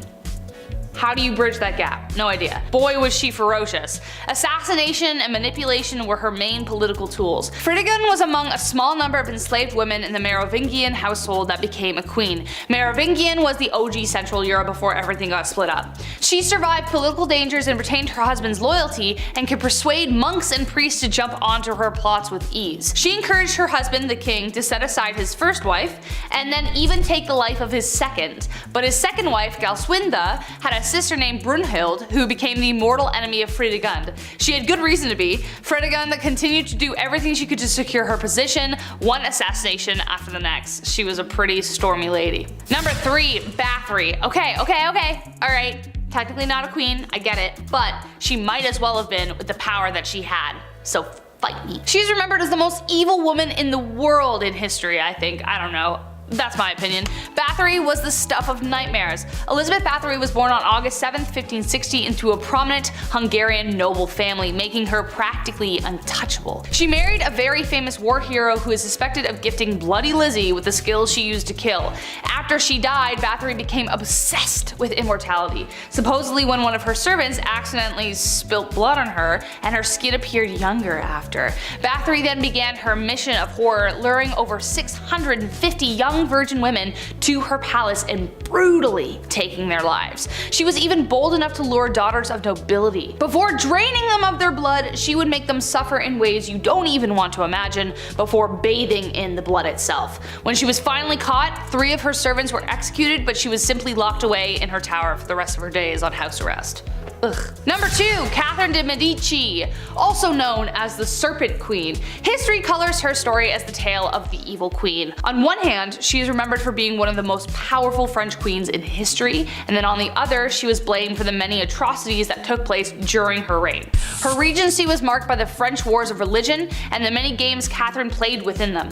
The Catholics and the Protestants, as previously mentioned, were at war, and she spent a lot of time trying to find peace. Kind of. But she was a passionate Catholic and is believed to have tried to remove a Protestant general from her son's side. When he survived the attack, she lied and convinced her son that the Protestants were responsible, so she scapegoated them. So he authorized taking the lives of their leaders. Enter St. Bartholomew's Massacre. Catherine implicated the general, which resulted in him being the first to be beaten and then tossed out of his own bedroom window. An estimated 3,000 French Protestants were taken out in Paris, but the total countrywide was around 70,000. And And last but not least, Bloody Mary, actually known as Queen Mary I of England. So no, I'm not talking about the girl you say in the mirror 3 times so that she appears and you're like, wow, I'm haunted forever. Queen Mary became known as Bloody Mary due to her vicious tirade against Protestants in England during her reign. She even imprisoned her own sister, Elizabeth, who we mentioned at the beginning of this list, due to suspicions of treason. This was unfounded. She bore her father Henry VIII ill will after the stuff he pulled with the church and after having delegitimized her as his heir for a time. After Mary took the throne and married the Catholic King of Spain, she began carrying out her plan for England to become Catholic once again. In 1555, she revived England's heresy laws and began burning offenders at the stake, starting with her father's longtime advisor, Thomas Cranmer, the Archbishop of Canterbury. She burned over 300 convicted heretics, most of them being common citizens, and dozens more died in prison, hence giving her the name of Bloody Mary. Number 10. What a drag. Bachelor number 1. What would you do if I refused to marry you? Well, I would probably get quite violent and lead to the destruction of 10,000 lives at the Battle of Hastings. Might just drag you around by your hair and see where the night goes. William I, or more appropriate, William the Conqueror, was a fierce warrior and the first Norman king of England. Being the illegitimate child he was to the throne, some people didn't exactly respect the power moves old Willie was making. People rebelled, and he crushed them. Oh, and there was this one time that he fancied a woman named Matilda. Being the respected woman that she was, she declined Willie's advances. Willie, not taking no for an answer, promptly dragged her around by the hair until she agreed to marry him. Gee, what a swell guy. Number 9. Let them eat cake. France had seen better days in the 1790s. People were starving, the economy was bust, and for some reason the poorest citizens were being taxed the most. When cries were made from the people, they demanded that change be made. King Louis XVI, being the great leader he was, he listened to the people and there was no problem ever again. Oh wait, he did nothing and the country had a bloody revolution. The man supposed to be leading his people failed to act. In fact, he did less than nothing, often trying to silence the riots by force. But when people are very hungry and you're living fat with high society, you can lose your head in all that chaos. While the famous quote, "let them eat cake," may not have actually been said, it's a good reminder of the disconnect between the upper class and poor. Leaving your people to starve isn't the best idea if you want to be a king for a long time. Number 8. Cashback. King George III had a simple ask of the American colonies. Right then, we just saved you all from the French and Indians, so now it's time to do the right thing and pick up the bill. Britain introduced new taxes on the colonies in order to pay back what it had spent on the previous war. But in reality, he was asking the colonies to pay up without much in return. Basically, I'm the king, I saved your skins, give me more money, which most people at the time couldn't afford. And I'm still gonna boss you around. The British Empire may have been victorious, but it was the colonists who felt all the effects of the war and the economy. This happened multiple times before some patriots had had enough and decided to act. And what he did when the people he was forcing to give money spilt a little tea? Well, he sent British troops for a semi-friendly military occupation. I'd hate to loan this guy a nickel. Number 7. Terrible Ivan. He wasn't called Ivan the very friendly and generous and would for sure never cause any harm to anyone ever. He was Ivan the Terrible, and for good reason. His actions are very unholy. Let's start with the fact that he killed his son's pregnant wife. And when his son came to confront dear old dad, his son was struck with a pointed staff, killing him in a fit of rage. A legend tells us that once St. Basil's Cathedral was finished construction, he was so pleased with the architect to reward him for such magnificent work, Ivan gouged his eyes out so that no one would ever design something so beautiful again. His paranoia also caused the slaughter of Novgorod, where after he was done claiming thousands of lives, he burned all the fields just for good measure. Wouldn't want all those dead people farming without your permission. Should we tell him about the other world monuments? Number 6. Off with her head! Henry VIII is more well known for how he treated his wives more than his leadership. With a reign of over 20 years, the man had a few wives. 2 of his wives were executed for ridiculous reasons, another was divorced. Turns out, actually, the church wouldn't grant that divorce he was looking for. So Henry went and did the next best thing. He broke away from the Catholic Church and dissolved the monasteries, taking their wealth and redistributing it as he saw fit. Nothing is unholier than trying to get away from the church. Historians believe that his divorce actually led to the English Reformation. Number 5. Nothing left. Alexander the Great was an excellent warrior for his time. Having conquered so much at a young age is really quite impressive. His empire stretched from Greece all the way to India. For a history class or a good book, this is fine, but in reality, he was a conqueror. The places he was marching into weren't exactly happy to have spear-wielding visitors. He laid siege on multiple cities, executed those who defied him, and sold people into YouTube's least favorite S-word. Just about checks off everything a guy needs to be considered a tyrant. History remembers his conquest, but I for sure will not forget how brutal conquerors can really be. Number 4. Chop Chop. While Maximilien Robespierre was not a king in the monarch sense, he did hold a lot of political power in France when the political climate was quite messy. Plus, France was at war. But even messier than that is the way he dealt with citizens who were deemed anti-revolution, by sending them to the guillotine. Within a 1-year period, he sent 17,000 people to their dooms via the National Razor, or as it became to be known. He even began practicing deism, something he called the cult of the Supreme Being. And if you know your history, you know that you can't get away with that forever.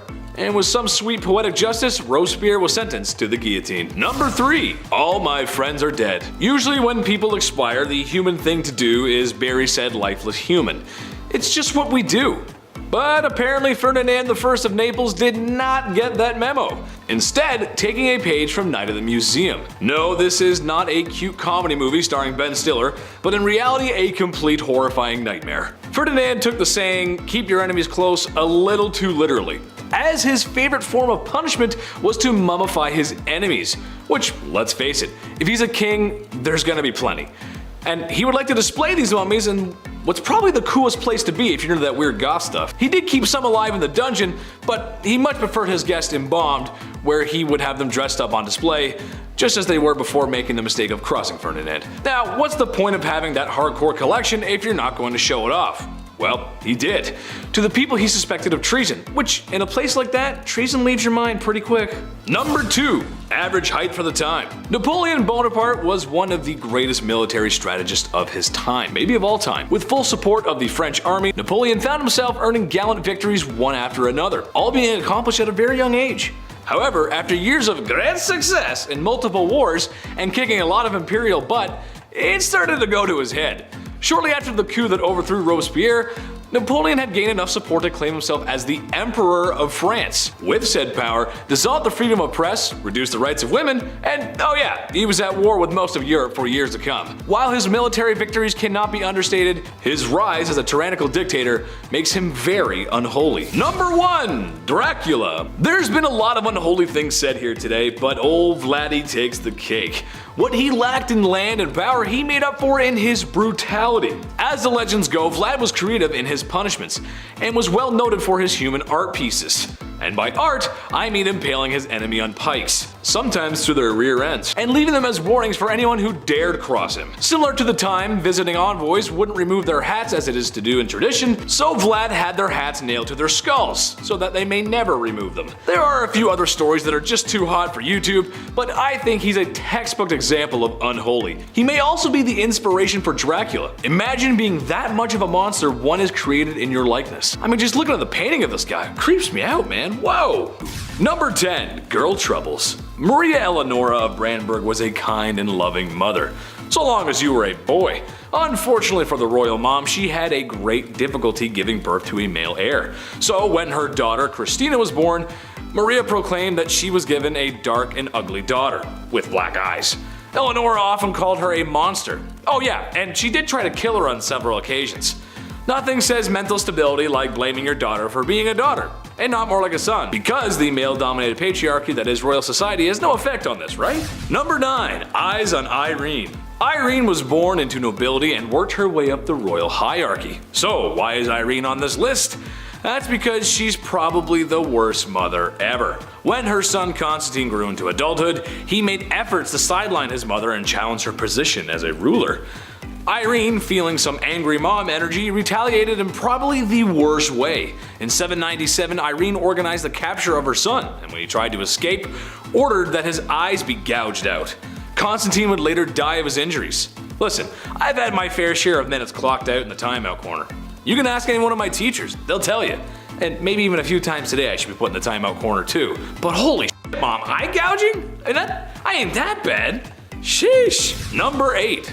No cake for you. Marie Antoinette was the last queen of France, and for good reason. To make a long story short, she was part of the upper class nobility who benefited from the poor and overworked. When in a time of economic ruin, she still found a way to live a life of excess, while literally everyone else suffered. Spending all of France's money on completely ridiculous items, even by Lady Gaga standards, she jokingly became known as Madame Deficit. Eventually, she would be executed in the Revolution. The expression "let them eat cake" was most likely not said by her or by anyone, but regardless if it was, it's a statement to show the complete disconnect and ignorance the nobility had when understanding just how bad things were for the working class. They most likely didn't care either. People were starving and putting heads on pikes. Do you really think they had time for cake, Your Highness? Oh, to be as beautiful and ignorant as an 18th century queen. Number 7. Lover's touch. Some couples flourish, others fizzle out. Some keep their privacy, and others like to make out in the hallways, right in front of everyone. Yeah, you know the ones. It's always by a classroom you have to walk by, or it's by your locker. Joanna of Castile leans more towards awkward locker makeouts. It's speculated that she may have had some form of mental illness. After her mother fell ill, she was reported not to be eating or sleeping, which doesn't sound that bad actually. She was also a very envious person who oftentimes expressed her distaste for her husband's mistresses, reportedly attacking one on occasion, which again, doesn't sound that bad. And when her husband died of illness, she kept very close to the man's body and traveled over 600 kilometers with it, where he was to be buried, where she would often open the casket and embrace the cadaver, and kiss him. Oh, okay, that's where the unholiness is, gotcha. I know medical knowledge wasn't great, but if your husband died of an illness, you couldn't seriously think that kissing him was a good idea. This is like the third royal I've come across that has a fixation on corpses. Sometimes you just gotta let the dead be dead, man. Number 6, who you gonna call? Queen Maria I of Portugal might have actually been insane. And no, not like come on down to my local car dealership, these prices are insane, more like the Joker on a magic white powder that shan't be named just in case. I don't want to make you too big angy. She was known for ranting and raving, screaming that she had been damned. Perhaps it was phantoms of the night demonizing the poor soul. In attempts to cure her madness, such advanced scientific treatments like bloodletting and enemas were tried in order to cure her. The enema kind of makes sense. Maybe she's a little blocked up. It happens, I don't know. There were other attempts to cure her of her madness, but nothing seemed to work. While her first years in power were good, no one was ready for what they got afterwards. Hi, yes, I'm calling from the royal court. We think the queen needs an exorcism. Yeah, we tried that. Yeah, we tried that too. Yes, and we did try the tried and true method of enema, yes. How soon can you get here? Oh, okay, perfect. Yep. Yes, I am available between the hours of 8 to 5. Number 5. A too brute. Agrippina of Rome was like many mothers, in the sense that she would do anything for her kids. I'm sure every mom at home watching would scheme and slaughter their way through Roman nobility in order for her son to become emperor, right? I mean, come on, it's for the family after all. She only did it a few times, and seized the wealth of nobles, which further solidified her powerful position. And her son, her beautiful baby boy Nero. How did the young lad return the favor of all this bloodthirst and treachery? Like mother, like son. Chose to fatally remove her of her power. What a nice family story right there. My mom usually just makes turkey with the stuffing, but maybe I can ask for the Roman throne this Christmas. Mom! Number 4. Revenge. Boudica was the wife of a man who had spent his time serving the Roman Empire. So when a deal was altered Darth Vader style by the Romans over what would happen to her husband's kingdom, she was pissed. Karen pissed. To be fair, she did have a point. They did unsavory and unholy things to her and her daughters. Plus, the Romans totally lied about not annexing their kingdom. Okay, so now it was time for some revenge. She gathered all the people she could and went on the attack.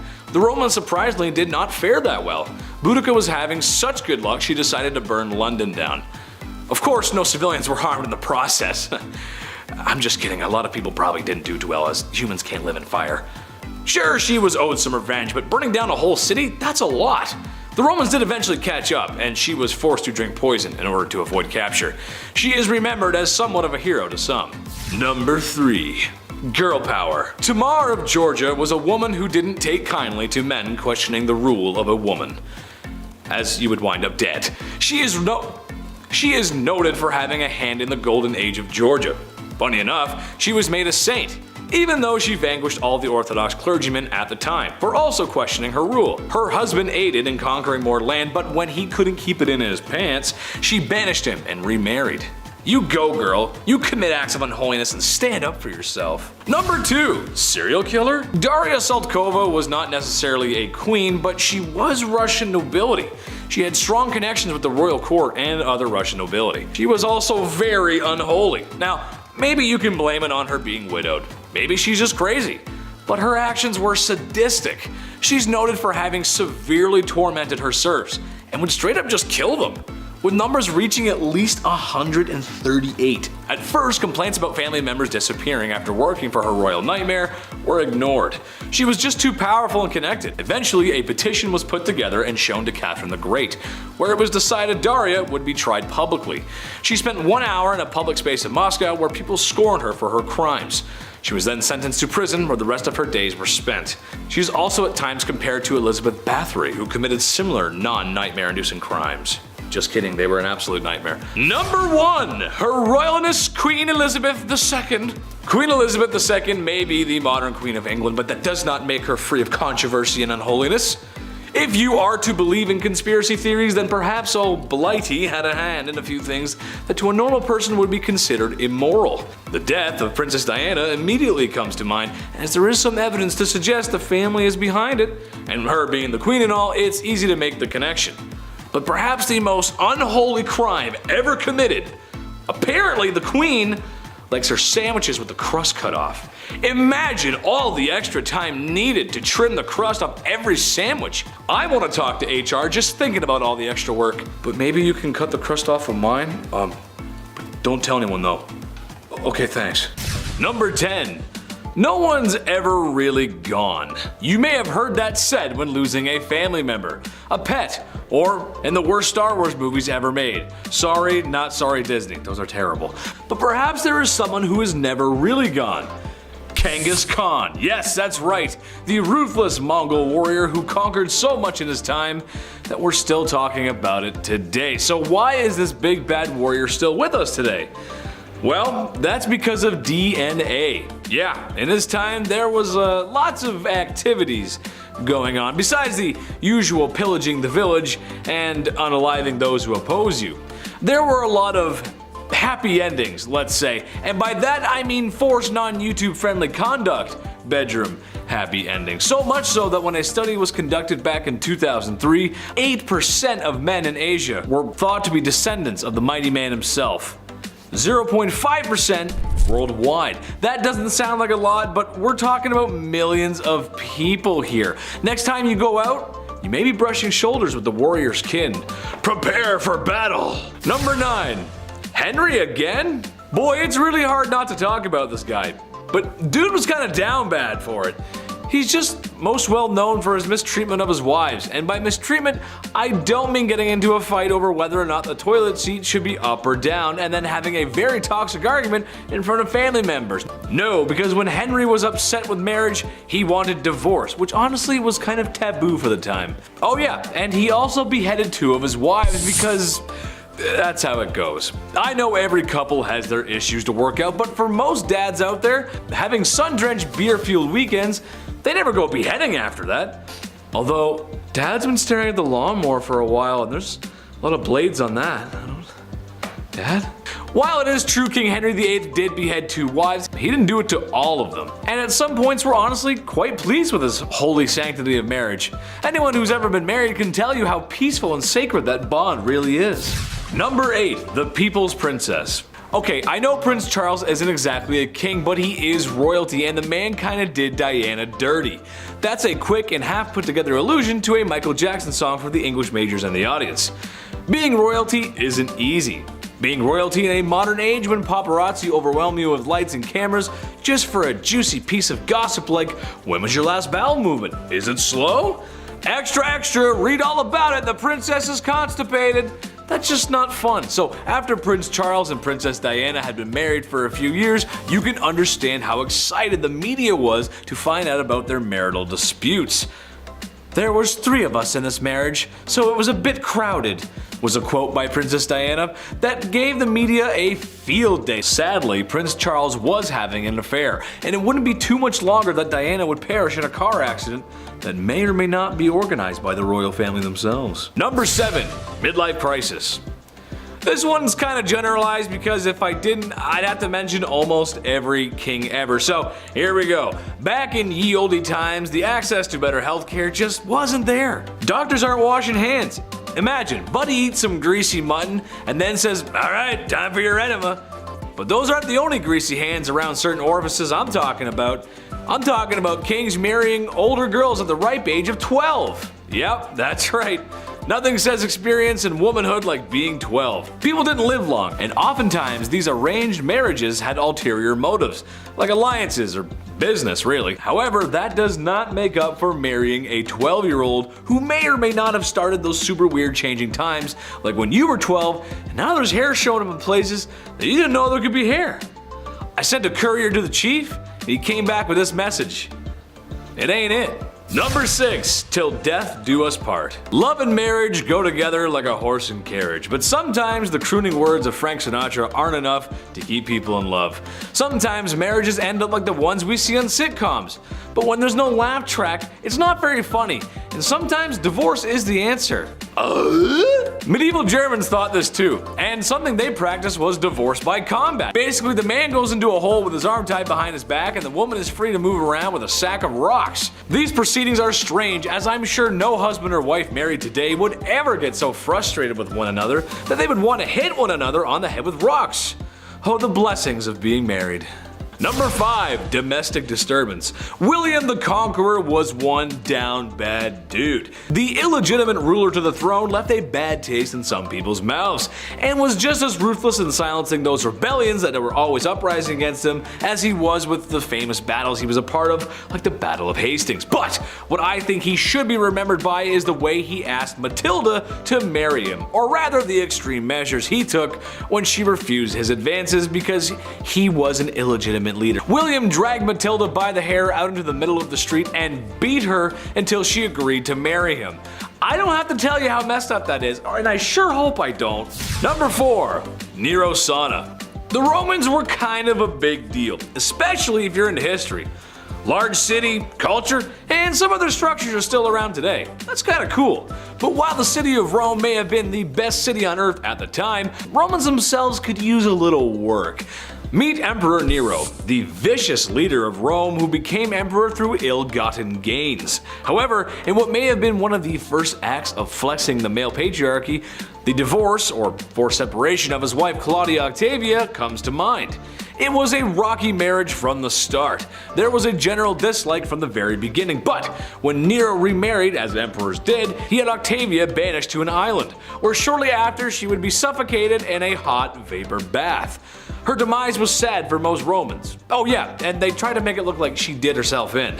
That's messed up, man. Number 3, pedestal. I think in a healthy relationship, you ought to put your partner on a pedestal sometimes. Maybe your partner is drop dead gorgeous. A promising athlete, really enjoys collecting stamps. You go, little rock star, collect those presidential stamps. However, Emperor Caligula of Rome had some other ideas. He would literally put his wife, who he claimed to love, up on a pedestal stark naked, and let his friends in the military gawk and glare at her. He would also say to her that he could end her life whenever he wanted, and put a knife against her for no reason. Weird flex, but okay. This guy was awful to everyone, as he tormented and unalived so many people. Well, you sure wouldn't want to see his face everywhere, as he liked to do just that. Built statues of himself everywhere because after losing your family to his tyranny and looking at his wife, you need to know who's responsible for all this. That's messed up. Number 2, Duzong Duzong Duzong. That wouldn't really be a great fraternity name, would it? Well, the Emperor of Duzong of China would think differently, as when he was in charge, that's pretty much what the royal court looked like. Enough drinking to keep AA in meetings for 100 years, and enough ladies of the evening to... Well, I don't have a joke for this one, but there were a lot of them, trust me. Having massive parties like that and enjoying the company of other women is not how you respect your wife. To make matters worse, it seemed that too much partying may have been a bad thing, who would have thought? As what he made up for in a fun weekend, he lacked in governing, as the Mongols were at his front door, or gate rather. Eventually, his empire would burn to the ground. All thanks to alcohol, and many women who laid down for their lives, literally. Number 1, side piece. Look, I enjoy the company of a woman just as much as the next king sits on his throne. But in my opinion, once you find a wife, it's time to settle down, relax, no more crazy parties like Duzong. This is another generalization, but every king did this. Every king in the past has had mistresses, as if that is a totally okay thing to do to your wife and oftentimes the queen of your kingdom. I'm a reasonable guy, so maybe I can see having your side piece waiting in the wings to be stage center, but it's never one, is it? It's always multiple. Ladies of the past, all I can say is make sure you give birth to a boy and watch your back. They're coming for you. Number 10. Dracula. The man, the myth, the legend, Vlad the Impaler. This dude was so down bad, he was the inspiration for Dracula. There's really only one reason why he was so evil, and honestly, it's in his name. Vlad the Impaler liked to impale people, oftentimes alive. As if this was the worst thing thought up by a human being ever, he would leave the pikes on display, creating a horror only the eyes of medieval Europe could see. There's gonna be a lot of bad dudes on this list, some really saucy villains, unsavory characters who will make your skin crawl, but only Vlad has been bad enough to get a monster inspired by him, essentially turning his actions into somewhat of a spooky mythology. Dude gives off some serious goth energy. There's a few portraits of him, but if you look at it, he's got this stare in his eyes, like he wants to impale me or something. Vlad be nimble, Vlad be quick, just wait till you see his sharpened sticks. Number 9, the guy everyone knows. Look, YouTube won't let me say his name, but do we really have to? I mean, it's Mustache Man. Infamous for his bad art and lame book, he was the fascist leader of Germany. The very same leader who forced the world into World War II. Remember that one? Yeah, he's the very same monster who organized the destruction of Jewish peoples in Europe, and if he had his way, probably the whole world. I wouldn't be surprised if you showed a picture of him to anyone on Earth, any country, rich or poor, and they will most likely know who that was. That's the kind of evil that will get you talked about in classes all over the world, and likely for a long time. Eventually, he got what was coming to him, and the world had peace and prosperity, and there was never ever another bad stinky war ever again. Why is he not number 1, you might be asking? Well, that's just because his numbers don't compare to others, which is a very troubling statistic. I'll get to that later. Number 8, Busy Man. Most people on this list are not going to need any introduction. Genghis Khan is no exception to that. The Mongol warrior king saw his nomadic empire stretch thousands of miles, being one of history's largest empires. If you've been paying attention in history class, and you should have been, don't skip class or Big Ched will put you in the naughty corner. Bad. Yes, that's right, I just referred to myself in the third person. Speaking of third person, that's how many people Genghis unalived in his bloody conquests. Oh, did I say 3? I actually meant a lot. Did I say a lot? I actually meant a disturbing amount. Some people like to point out that he was accepting of other people's cultures and beliefs. Yes, that is true, but that's after he burned down the village right before he got to yours, and you got forcibly assimilated into his numbers. As you can also imagine, a bloodthirsty barbarian like him did not treat women with much respect. It's Genghis Khan, man. That's just how it do be. Number 7, so long, Bowser. Ivan the Terrible. Okay, sure, Vlad was called the Impaler, but you can kind of take that in a different way, right? Not in that way. All innuendos aside, with a name like Ivan the Terrible, it's kind of hard to work around that. Even as a child, Ivan was showing traits of an evil dictator, or supervillain really, as it's said that he would throw animals off of tall roofs in the same way that Mario throws Bowser off of platforms. Becoming the first Tsar of Russia and probably its worst, he's responsible for many horrors and crimes, but the most infamous being his responsibility for his own son's demise. After a heated argument regarding his unborn grandson, and in a binding fit of rage, Ivan claimed his son's life. Sure, dads get angry when sons don't help mow the lawns or help take out the trash, but that's going a little far. One minute you're having a fight with your dad, and the next minute you're being carried out by Ghanaian pallbearers. You know, the dancing guys, the memes, the casket, you know? Yeah, it's a joke. Number 6, the Mad Doctor. I love doctors. Shout out to the people working in the medical field right now. I appreciate you. I couldn't even imagine the horror that is medical school though. We all know my track record for reading. and hours upon hours of studying would just be bad for my health. I gotta squeeze more video game time in there, it's just how I work, man. However, one doctor I would not want to cross is Dr. Henry Howard Holmes. He is most likely the inspiration for a lot of horror movies. A serial unaliver, said to have been performing surgeries on animals at a young age, which, again, doing some freaky deaky stuff to animals as a kid is like the red flag of red flags. It's like the only red flag. If that wasn't enough, he used to steal cadavers from the university he was studying at and doing all kinds of not nice things to them, naughty, bad. Having a clear obsession with medical practices and anatomy probably was helpful in disposing of his victims. And like something from Tales of the Crypt Keeper, that's exactly what he did. He constructed a large house, or building really, with trap doors, secret tunnels, and a lot of rooms. A basement where he could dispose of his victims. He would later then open this house of horrors up as a hotel where unknowing people would come to meet their doom. Yes, Tales of the Crypt Keeper. Come check in to the Hotel of Doom. Number 5. Bad comrade. Stosif Jalin was the leader of the Soviet Union for probably too long. A man who worked his way up the political chain until General Secretary meant leader, which, if you look it up, it's kind of crazy. That itself is a crazy story. He's responsible for a great loss of life. It is estimated in the range of 40 million people. Ooh, yikes. Most spooky evil dudes usually go after an enemy, to someone they consider to not be part of them. He did do this, but a lot of his own people sadly met their ends from the Red Menace too. Organized and deliberate purges of people and famines to starve people.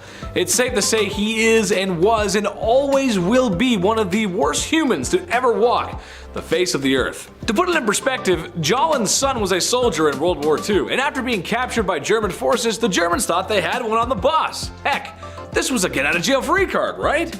Well, when a prisoner trade was proposed by the Germans, Jalin laughed at only how an evil communist could, and denied the trade. His son would later perish in a POW camp shortly after. What a monster. You think you trade with me? Keep him, I don't want. Number 4. Fine white powder. Oh, to be in Miami in the mid-1980s. If I had one wish, it would be to spend a summer night in the neon-soaked beaches of Miami under strict laws enforced by a president who didn't know what was going on right underneath his nose. If you were around back then you probably got to experience something like that. Or at least in my fever dreams. I hope so. But as much as I'd like to be Tony Montana with all that sugar on his desk, I know it's bad for my health. Speaking of bad for your health, Pablo Escobar. I know, that's where I went with that. Probably the most ruthless criminal ever to live on planet Earth. Pablo was a poor man born in a poor country, but ended up being one of, if not the richest man on planet Earth. His lucrative distribution of adult sugar in the 80s made him very wealthy. It also made him very dangerous, as he was willing to do whatever to get his way. Extortion, bribing, bombing, just about anything you can think of. Oh yeah, he was one bad dude. He had so much money that he had to bury it all over Colombia. Every once in a while, some of his buried treasure pops up. And as much as I want a quick million in US cash, I'll just put it back where it came from. Oh, Dios mío, lo siento, Pablo. Number 3, Al Capone. Another ruthless criminal, and honestly, Capone walked so gangsters like Pablo could run. Part of the ruthless Italian mafia that was the outfit, Capone worked his way through the ranks during 1920s Prohibition America, earning millions in his time where really just $100 could stretch a long way. Capone is noted for his violent behavior throughout his life and the many accidents he caused directly or indirectly. Prohibition and the Depression were hard times for a lot of folks in America. However, the media and the people of Chicago at first always wanted to see what the lavish gangster was up to, as his criminal life became somewhat publicized. Most likely due to his wealth. The dude was rich. He eventually would get arrested and sent to Alcatraz, which was probably the worst prison in America, or the best Call of Duty Zombies map, depending on how you look at things. I look at things through a Call of Duty way, so Number 2, Gavrilo Princip. That might not be a name that you're familiar with, but it was the man who unalived Franz Ferdinand, which started World War I, which caused World War II, which caused the Cold War, which caused the collapse of Soviet Russia, and it's why you live in a post-war globalist world with markets developing rapidly in the cyber world. Except maybe the whole thing in Ukraine, watch out for that. Kinda crazy to think how all that could come from one wrong turn and a guy seizing an opportunity. But this also means he's kind of responsible, in a way, for all the bad stuff that happened in those times as well. So maybe don't seize the day, I'm not sure. Just don't be ruthless criminals, guys. Watch our videos instead. Although I could blame him for failing my math test in high school. Yeah, we'll go with that. Number 1, Mao Zedong. I'd like to come out here and tell you all about the chairman of China, but that simply is just too hot for TV, and if it's too hot for TV, it's too hot for YouTube. Basically, he was the dictator of communist China and is responsible for many lives lost. It's estimated to be somewhere in the range of 60 to 80 million people. Whoa! Dude was down bad, the definition of down bad, and although many were told to adore him, there's still a great many people who remember the terrible things he's done. From Beijing to Hong Kong, there's not a person around who doesn't know who he is. If being a no-good, rotten person was an Olympic sport, he would have gold medals coming out of his ears. Number 10, Boudica. She was very tall, the glance of her eye most fierce, her voice harsh. A great mass of the reddest hair fell down to her hips. Her appearance was terrifying. Sounds awesome to me. One of the most famous queens in British history, Queen Boudica was originally co-ruler of the Iceni tribe of East Anglia, alongside her husband, King Prasutagus. That is, she was until the Roman governor of Britain at the time attacked. Prasutagus was killed and his lands and household were plundered by the Romans. Boudica and her daughters were rather savagely treated as well. So much so that after the fact she rose up, leading other tribes of Britons who banded together and decided to take the fight back to the Romans. The Britons captured the Roman settlement of modern-day Colchester, with the imperial agent fleeing to Gaul. They fought to London and to St. Albans, storming the cities and sending the defenders fleeing. The Britons desecrated the Roman cemeteries, mutilating statues and breaking tombstones. The Roman governor of Britain at the time, who had fled with his troops into the safety of the Roman military zone, challenged Boudica with an army of 10,000 regulars and auxiliaries. Win the battle or perish, that is what I, a woman, will do. You men can live on in slavery if that's what you want. It's a pretty good quote. The battle was a brutal defeat though, with Boudica taking poison to avoid becoming a prisoner. Criminal to the Romans, but I mean, a hero to pretty much everyone else. Number 9, Nefertiti.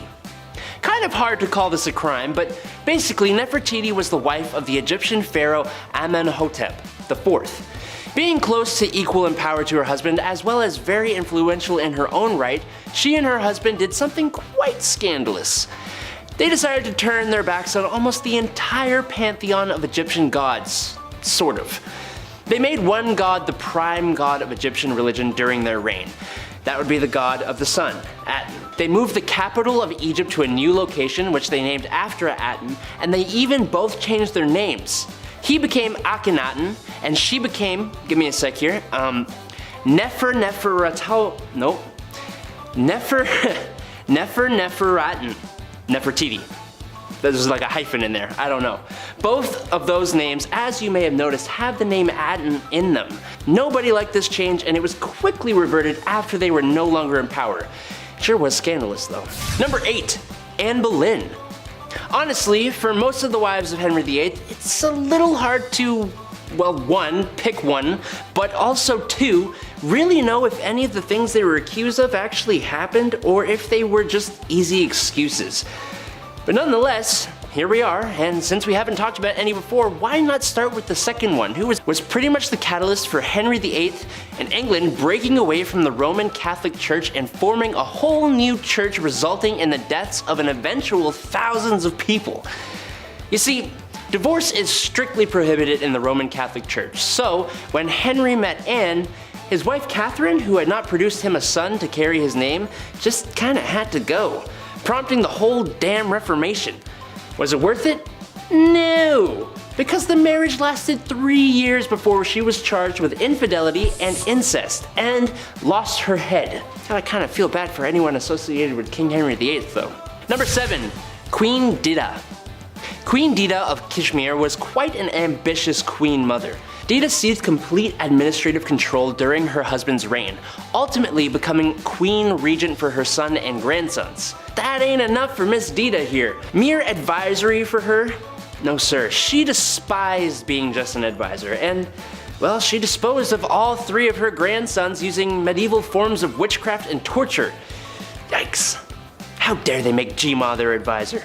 Queen Dida got what she wanted at least, as she then reigned as monarch for 23 years, being in some form of power for nearly the whole of Kashmir's 10th century.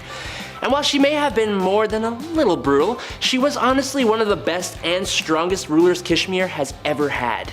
Number 6. Queen Nandi. Queen Nandi of the Zulu Empire has a story that literally sounds like it's straight out of a movie.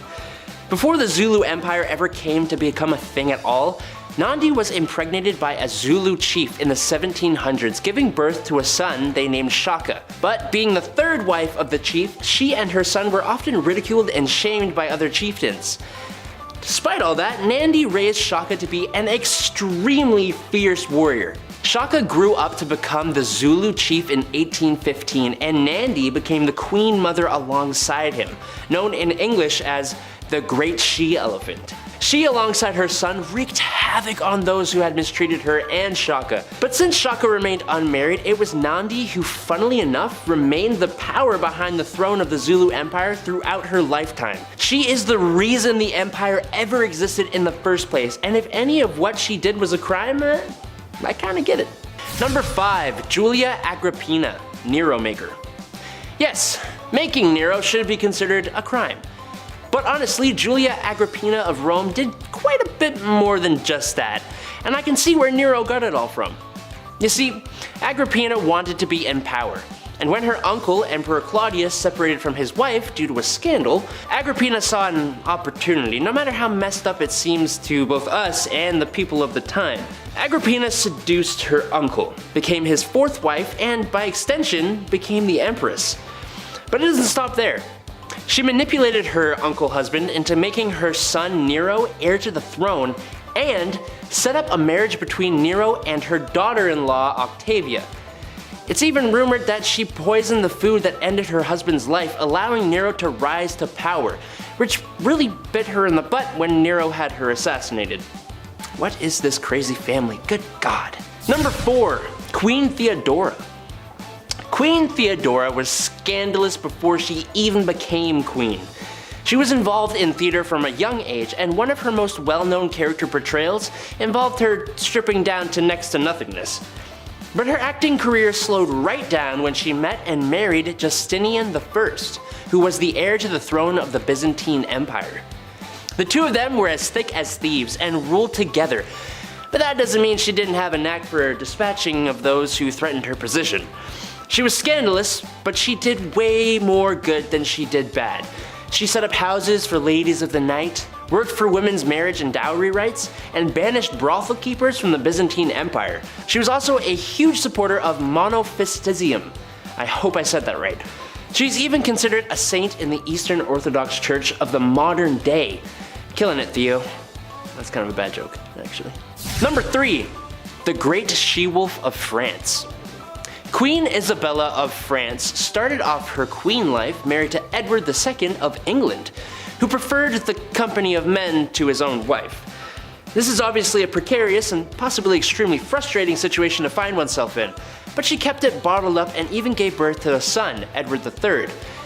Until it all came to a head when her husband found a new favorite.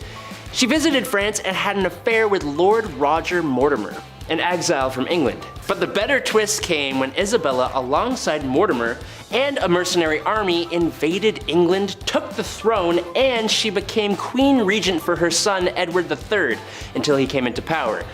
She also was probably responsible for the dispatching of her husband Edward II while he was captured.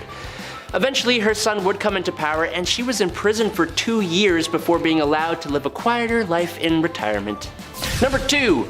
Queen Fredegund. I was constantly double-taking almost the entire time I was reading about this woman. She was crazy ruthless and all seemingly for the betterment of both her bloodline and the Merovingian kingdom. She became queen in the 5th century, marrying King Chilperic, and organizing the death of Queen Galswintha and sending Queen Odovera to a convent. When Brunhild, a big enemy for the king, and sister of the late queen, swore vengeance on them, Fredegund brutally destroyed Brunhild's husband and sisters, destroying them as in that kind of thing.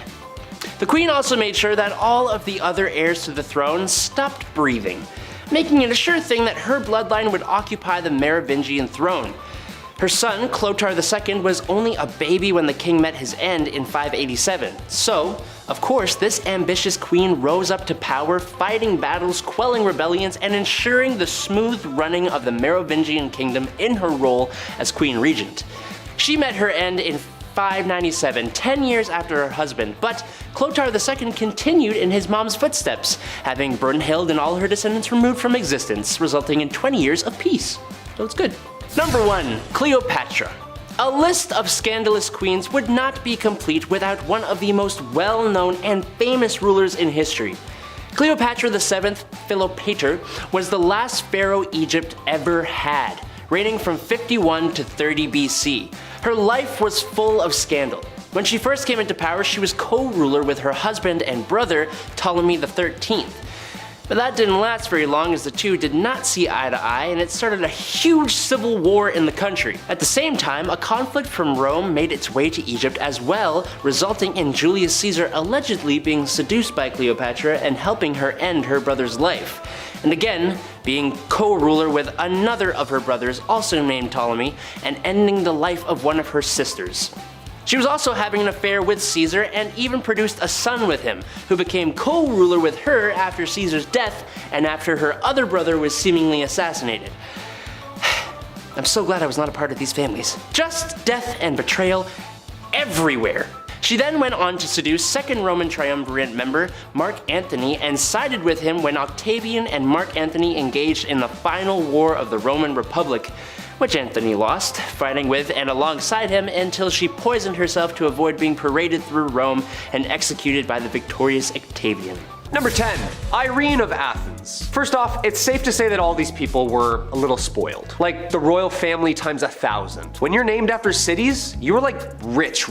Irene of Athens was Byzantine's empress to Emperor Leo IV, and co-ruler from 792 until 797, mother to son Constantine VI, and sole ruler of the Eastern Roman Empire. Yeah, that's quite a resume, Irene. The quote, untimely death, okay, of her husband caused the throne to fall to her. Interesting. Although when Irene's son Constantine was a teen, several revolts tried to make him sole ruler. Mom caught on in 797, and Irene gouged out both of her son's eyes and imprisoned him, dying shortly after. Talk about grounded, dude. Mom's in that unconditional love, huh? A revolt years later overthrew Irene and exiled her to a remote island where Irene died months later. History's dark, huh? She's like, I'm gonna count to 3, and then I'm gonna rip out your eyes. 1, 2... Number 9, Valeria Messalina. Turning the clocks back to 17, you know, the year 17, just 17 AD, a classic. That in 2016, solid years. Metaphorically and literally, ancient Romans paved the way for following civilizations. They achieved some groundbreaking stuff in their time, but the empress of the Romans at that time, from 17 AD to 48 AD, Valeria Messalina, well, she was too focused on a more lavish business rather than ruling over armies at that time. Many accounts in history can confirm this. Pliny the Elder wrote about it as well, so you know it's the real deal. Valeria, she owned a big, fancy house where ladies of the evening would come and go. She made a lot of money. This is where the finest ladies who weren't even involved in that kind of lifestyle or that kind of business, this is where they changed their minds. Know what I mean? It was a big deal. She was changing the game. Because of Valeria and the operation she was running, sometimes Valeria herself would participate in these games. Yeah, contests, if I may, to see who could tango with the most people in one night. Yeah, Valeria hit 25 in one night, so yeah, I'd say she ruined a few parties, for sure. I mean, her husband, Emperor Claudius, would at least agree, no? Number 8, Catherine de Medici. Catherine de Medici was an Italian noblewoman born into a famous family. She was Queen of France from 1547 to 1559 with marriage to King Henry II, and mother of 4 future French kings, Francis II, Charles IX, Henry III. The years during which all her sons reigned have been called the Age of Catherine de Medici, as she has extensive influence in politics in France at the time. Yeah, I'd say so. I mean, she raised those boys. She was like the secret hand making all the decisions, but she was cool and subtle. She's basically the Kris Jenner of her time. She married Henry, second son of King Francis, and after the king took part in some friendly jousting, he was smashed in the face and the splinters took his life days later. Ouch. Catherine then and her frail 15-year-old son were king and queen. When he died, she took power again till her 10-year-old son was ready. After that, he died, same thing for the third son. The age expectancy was abysmal back then. She ruled with her youngest until her illness in her late 40s. Number 7. Queen Ranavalona I, the last queen of Madagascar. Where to begin? Queen Ranavalona, one of the worst in history. She was born in 1788 and she ruled over the kingdom for 33 years. She was cruel, violent, and would often choose violence first in order to preserve independence over the island. She's known as the most ruthless queen in history. After the death of her husband, she just went mad with power. It's pretty sad. In the late 1700s, the king brought peace to the land, but of course there were traditionalists who opposed him, as everywhere that happens. And the king's uncle at one point tried to take him out, but a local warned the king. Okay. The king repaid said local by adopting his daughter being Ranavalona. And now she was set to marry his son, Prince Radama. Now when her prince was alive, they didn't get along, and then come 1810, the king passed away, giving Ranavalona the promotion of a lifetime. It's also theorized, of course, that she, poisoned him, so that's probable and horrible. Ranavalona kept away the advances of the French and the British and left bodies of those who tried to attack out for display on the beach. Yeah, just to give you an idea of how she handled things. Yuck. Number 6. Bloody Mary. England's first female monarch. Mary I ruled for just 5 years. The only surviving child of Henry VIII and Catherine of Aragon. Mary took the throne after the brief reign of her half-brother. They say she was an evil queen, but after doing my homework, yeah, I'd have some chips on my shoulders as well. Married at 9 and 11? Everyone's just yelling at you because you're too young to have kids? Yeah, that's awful. She was promoted and demoted so many times, no wonder she did what she did. Every time she was close to the throne, all of a sudden her family tree was just like rearranged by law. Her dad decided to go down the other family route. Nice, nice. She's infamously remembered for burning 300 English Protestants at the stake, which earned her the nickname Bloody Mary. Her brother found a loophole with religion, so she was like, oh, okay, yeah, go ahead. Yeah, light him up. She's also famously remembered as teaming up with her half-sister Elizabeth I and ruling together as sisters, making them the first 2 British queens. She was spoiled from birth, but she's kind of a badass. Anyone that did her harm, past or present, they were either sent to the tower or the chopping block. Checkmate. Number 5. Empress Agrippina. Continuing on from 48 AD, the next leading lady in charge of ancient Rome was Julia Agrippina. And right off the bat, she was already spoiled. Yeah, she lived a lavish life. Her husband was the emperor, of course she did. She had a family, but still, that somehow all wasn't enough for Empress Agrippina. And she wanted more. Julia was quite ambitious, and she spent most of her early life trying to dethrone her predecessors, of course, as one would. She believed that her and her son had a claim to the Roman throne by birthright, so she lied her way into royalty by tricking her uncle Claudius into changing Roman law just so they could get married. Yeah, love it. Gotta change the rules, I guess. We can do that? Okay. Suddenly though, after they got married and she became empress, suddenly, just out of the blue, oh no, Claudius passed away. Crazy. Most people think Julia had something to do with it. That's likely the case. The Empress and her son Nero went on to rule Rome from 49 to 54 CE. Julia stayed by her son's side for as long as she could so she could, hold on to that little bit of power, but eventually Nero got tired of his mom talking over his shoulders. He's like, you know what? No, you go to your room. How does that sound? Nero then had her forced out of said power, and Julia, as you could imagine, was furious because power was the one thing in the world she desired the most. And so she rallied a group of supporters to try and, overthrow the power, but plans backfired and she was expelled instead. Yeah, I'm watching a lot of Survivor right now. In Survivor, we call that a blind side, Jeff. Here we go. I'm so sorry. I'm sorry, Ptolemy, I had to. Number 4, Diane de Poitiers. Diane de Poitiers was a French noblewoman. She held power and influence as King Henry II's royal mistress and advisor until his death. And at the tender age of 15, Diane was married to Louise de Breze, the much older and grandson to the King of France. They had 2 daughters, Francois and Louise. After his death, she took interest in another very powerful man, her childhood crush, friend, and the new king. Henry married to Catherine de Medici. Wait, like that, Catherine?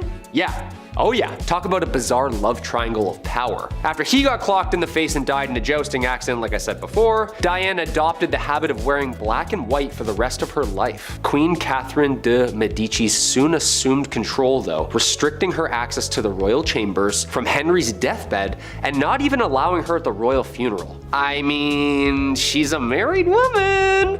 Wives and their husbands' mistresses. Copying her style, stealing her man and her crown, she was exiled, comfortably. Like early rich retirement. Spoiled. What do you think? Number 3, Princess Margaret. Princess Leia wasn't the only rebel, okay? Princess Margaret, I have to mention, she partied with rock stars during the 60s, okay? I'm not gonna leave her out of this list. The Queen's younger sister was known as the rebel princess. She was seen for years and years as this badass, I guess, in the media, whatever. She passed away in 2002, but even to this day, we're trying to piece together her love life. Yeah, Pablo Picasso actually wanted to marry the princess. How fun is that? Also, I didn't realize how recent Pablo Picasso died. That was alarming, that was a wake-up call. Guess my whole life's a lie. Sick. Hit that thumbs up button if you also agree that Pablo's more recent. Insane. Her wedding was the first to be aired on TV, okay? She was a big deal. The first televised royal wedding took place on May 6, 1960. Now, in 1968, word had spread that the princess had an affair with nightclub pianist Robin Douglas Home, who just a year and a half later sadly took his own life. And then come 1973, paparazzi got photos of her with a landscape gardener on her private island. Ooh la la. Big zoom on that one. One of the more unusual facts surrounding Princess Margaret was that she was cremated. Yeah, she had chosen to break tradition so that her ashes could be shared in the same tomb as her father. Yeah, how dare her decide what she wants to do with her body post-death. Number 2, Cleopatra. Talk about spoiled. Cleopatra Philopator was queen of the Kingdom of Egypt from 51 to 30 BC and its last active ruler. From both Roman and Egyptian blood, Cleopatra accompanied her father, Ptolemy XII, into exile to Rome. But after a revolt in Egypt, his rival daughter, Berenice, claimed his throne. Ooh, siblings, am I right? What are you looking at? Berenice was killed in 55 BC when Ptolemy, her, and Cleopatra's brother returned to Egypt with a Roman military and took revenge. Yeah, more siblings. When dad died, the reign of Cleopatra and her brother Ptolemy XIII was born, and short-lived, because arch nemesis Julius Caesar and him kind of hated each other. And yet, another war. Cleopatra sided with her brother's foe this time. Yeah, lots of switching sides back and forth, huh? Not a lot of loyalty in these families. I don't know. Eventually she cheated on him with Mark Antony, resulting in yet another war. After Antony was defeated, it led her love to take his own life out of shame and guilt. When Cleopatra found out about this, she poisoned herself, following him into the afterlife. Yeah, that's loyalty. That's true love. The OG Romeo and Juliet. Also, Shakespeare does a wonderful show around the affairs and power of these two. Eternity was in our lips and in our eyes. Antony, Act 1, Scene 1. That's beautiful.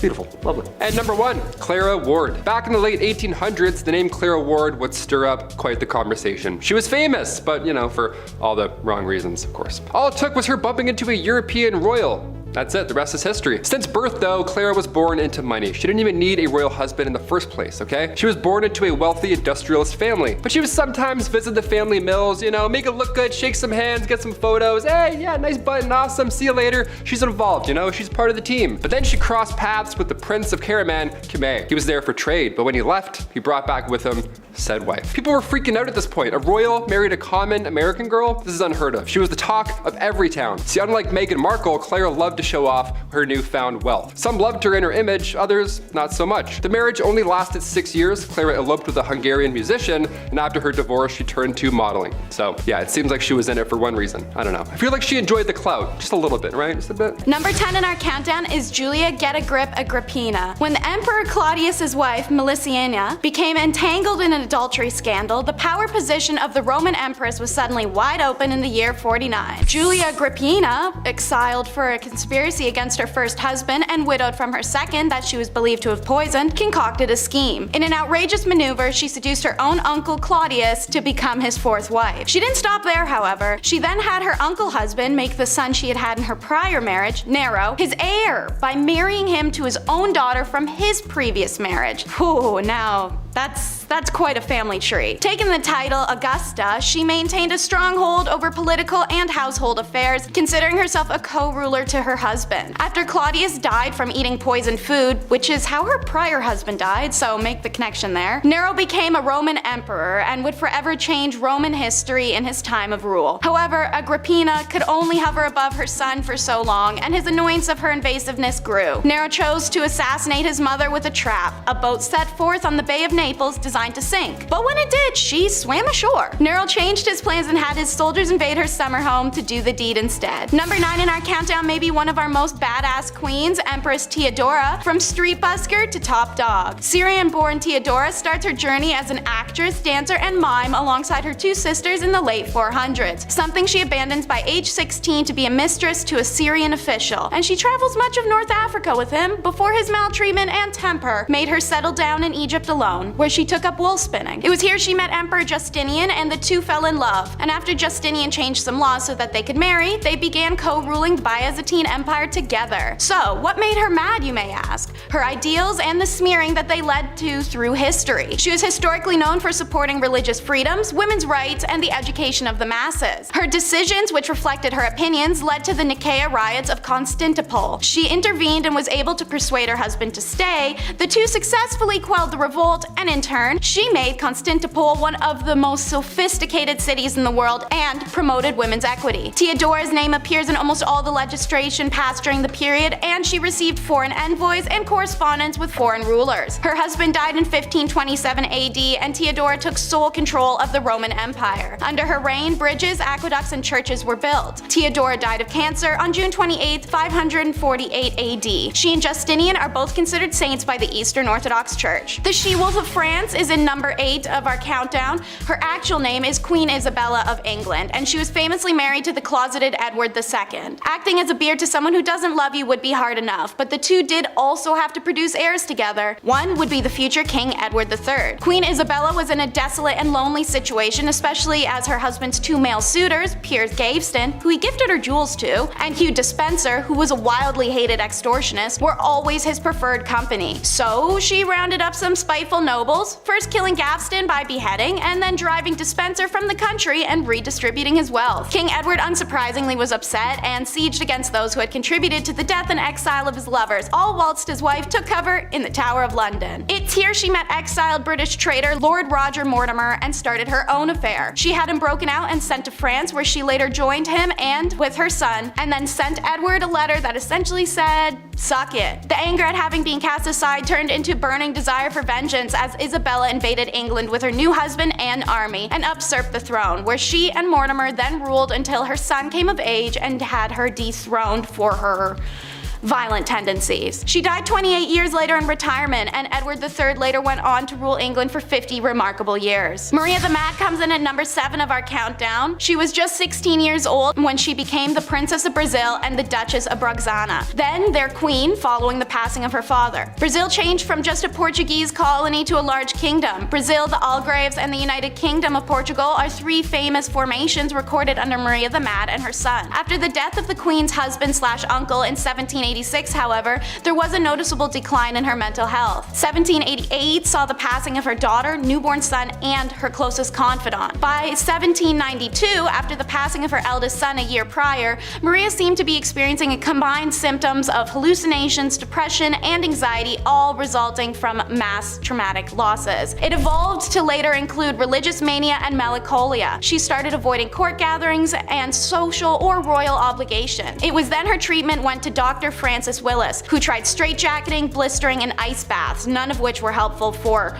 obvious reasons. After treatment for more than 5 years, he declared the disease was incurable. By 1792, Maria was no longer a capable ruler and deemed insane. Courts pushed her son John to take over the government ruling, but he delayed until he finally took the throne in 1799 for a truly tragic reason. There was just no longer any possibility that his mother would ever recover her senses. If the nickname Maria the Mad wasn't already taken, then this next Maria named Monarch would have snatched it it up. In at number 6 is Maria Eleonora of Brandenburg. Maria Eleonora was born in 1599 to Prince of Brandenburg and Anna, Duchess of Prussia. She grew up pampered, and Maria Eleonora was the it girl of the 17th century. All powerful monarchs fell over themselves to marry her. While she was dismissive of the 22-year-old Swedish king Gustav Adolphus initially, in 1620 she changed her tune as she'd apparently fallen in love with him practically overnight. And so they were married. With the king so frequently risking his life in battle, it became imperative that his wife produce a male heir, so Maria had to hanker down and focus on the baby-making business. Maria experienced 3 stillborn children consecutively before the successful birth of her daughter in 1626. It was a rare break in battle, so her husband was there to excitedly greet his daughter. Maria, however, had a very different response. Her baby was born with the condition fleece lanugo,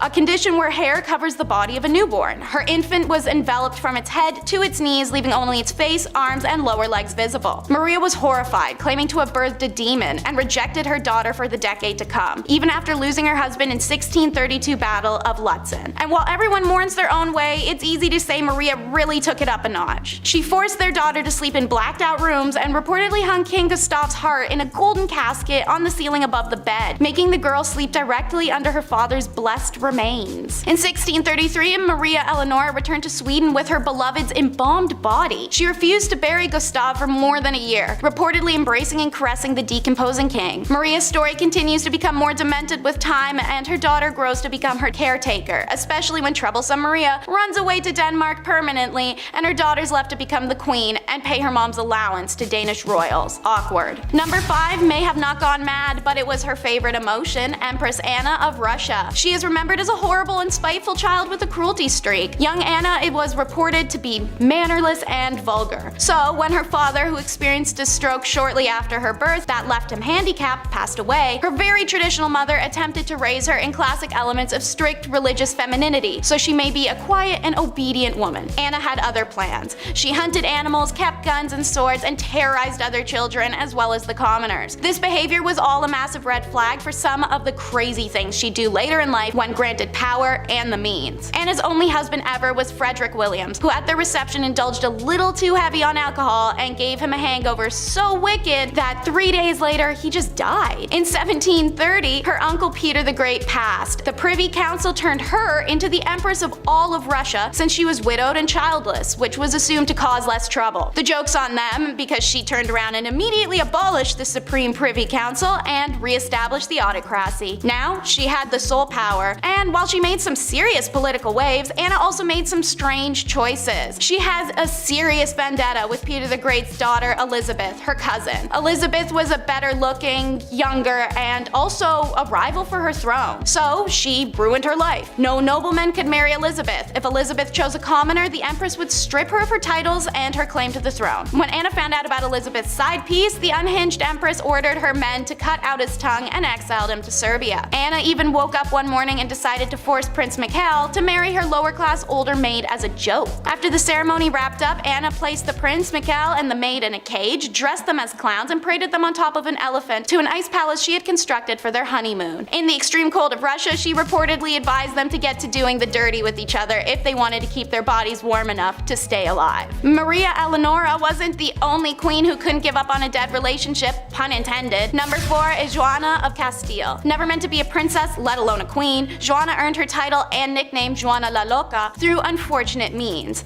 She had 2 older siblings, Isabella, who passed in 1498, and Joan in 1497. Joanna's mother, the formidable Catholic monarch Isabella I of Castile, passed away in 1504. This left the throne of Castile and Leon to Joanna when her father passed in 1517. Joanna had started exhibiting signs of mental instability in 1504 when her mother had been sick. She was struggling to eat or sleep and having outbursts of anger. One such example was when she wished to go see her husband in Flanders. The journey would take her through France, which Castile were at war with at the time. When she was prevented from leaving for Flanders, 24-year-old Joanna flew into a rage. Perhaps one of Joanna's most notable displays of mental instability occurred when her husband died in 1506. Joanna refused to part with her deceased husband's remains for a disturbingly long time, reportedly opening the casket to kiss or embrace him. I'm seeing a pattern here with some of these women. While pregnant, Joanna traveled with her husband's body from Burgos to Granada, a distance of 668 kilometers, which would take around 6.5 hours to drive in a car today. And talk about a romantic imbalance. While she did all of this posthumously, when her husband Philip was alive, he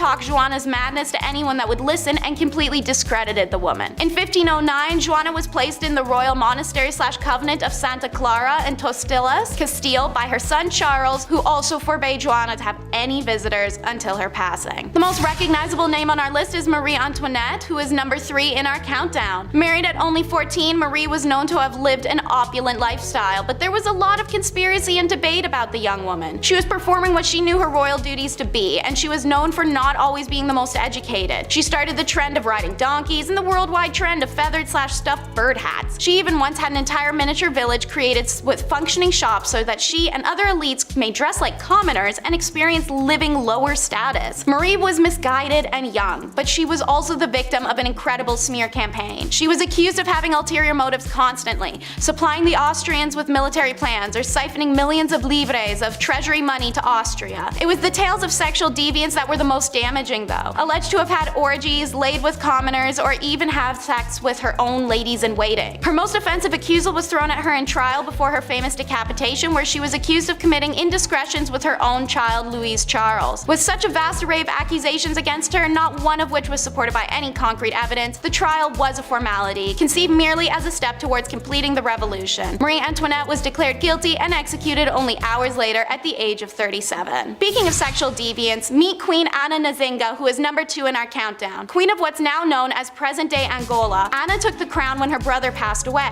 Being Queen of Angola was hard work. Anna managed to keep the Portuguese invaders out for over 40 years alone. So how would you, a tough and titanous queen, decompress? Why, by building a harem, of course. Anna collected the men she found to be the most attractive warriors in her region, keeping a harem of 50 to 60 men close at hand for whenever she, well, wanted to romp in the sack. Spending a great deal of her time strategizing around battlefield in men's apparel, some historians wonder if that's why she required the men in her harem to dress as women. Now, Anna didn't have time to deal with picking who she was gonna sleep with every night, so she devised a unique system. Anna would just have the 2 men who desired her the most that evening fight to the death every night and then bed the winner. The next day, the winner still loses, as she would have them executed. Anna disbanded her harem at 75 when she took on her teenage husband, cementing her status as not only a serious badass who liberated her people and established dominance in an era of men, but also as a cougar. The next queen fought her way to the top of the countdown. Number 1 is Queen Rananavola the First. During her reign of Madagascar, Queen Rananavola the First is remembered as a dangerous tyrant who ruled her island nation with cruelty and an iron fist. Rananavola was a merciless to those who tried to colonize her nation, but also to those inhabiting it. Should crimes, disputes, or discourse arise, Rananavola had a nifty trick to solve it called trial by ordeal. Both parties would be forced to ingest 3 pieces of chicken skin alongside a poison taken from a native plant, Tangena. Throw up your chicken skins and you're proclaimed innocent. Hooray! If you didn't, you were guilty and to be put to death, if the poison didn't kill you first. This trial was one of the punishments used in her persecution of Christian colonists, alongside throwing people into rock quarries and live dismemberments. Her horrific list really will go on. Rananavola was such a deadly tyrant that the queen managed to reduce her country's population from 5 million people in 1833 to 2.5 million in 1839, all through means of war, executions, religious persecution, or just settling scores. Depicted as a deranged tyrant even after her death in 1861, many have tried to repaint her image as one of a driven ruler trying to keep her culture and country independent from those trying to grow their own selfish empires. What's your take? Queen Victoria was anti-women's rights. Isn't that fun? Queen Victoria, who ruled England from 1837 until 1901, was in the perfect position to be the forerunner for the women's movement. Meanwhile, she's up in her office writing letters stating that the movement of the present day to place women in the same profession as men was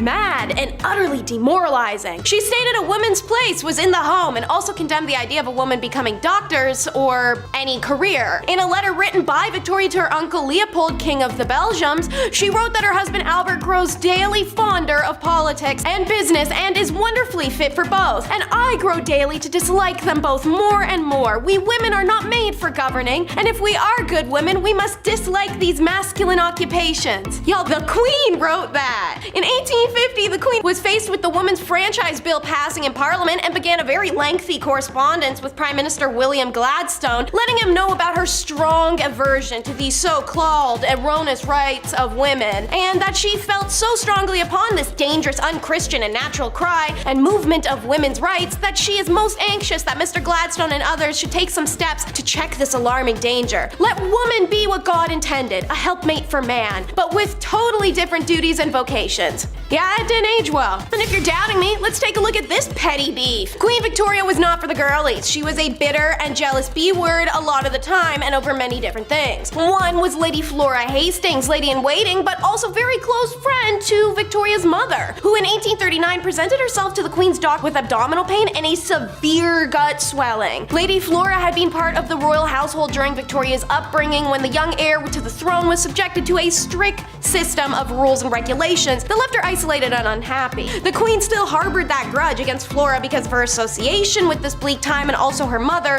who Victoria had serious mommy issues for. Anyways, Flora was unmarried, so the immediate visual symptoms led to an assumption she was preggers, out of wedlock. Demon-ass Victoria revels in this opportunity, and she has former governess Baroness Lezen obligingly spread the rumor that Flora is pregnant. Since Victoria suspected the father was a much-hated guardian from her childhood, Sir John Conway, she threw that into boot. Hastings is publicly humiliated, forced to protest her innocence, and undergo a gynecological examination, which proved in fact she was not pregnant. Her swollen stomach was due to advanced liver cancer, and she died a couple weeks after. Conroy and others spearheaded a press campaign to slam the Queen and her fellow conspirators for smearing and defaming the Lady Flora. It dented the young Queen's popularity, and at Flora's funeral 2 months later, the people quite literally dented her carriage when they stoned it. A lot of hypocrisy, especially from a woman of many lovers, one of whom was very obviously John Brown's scandal. The worst day of Queen Victoria's life, the day her husband Albert died. The second worst day of Victoria's life,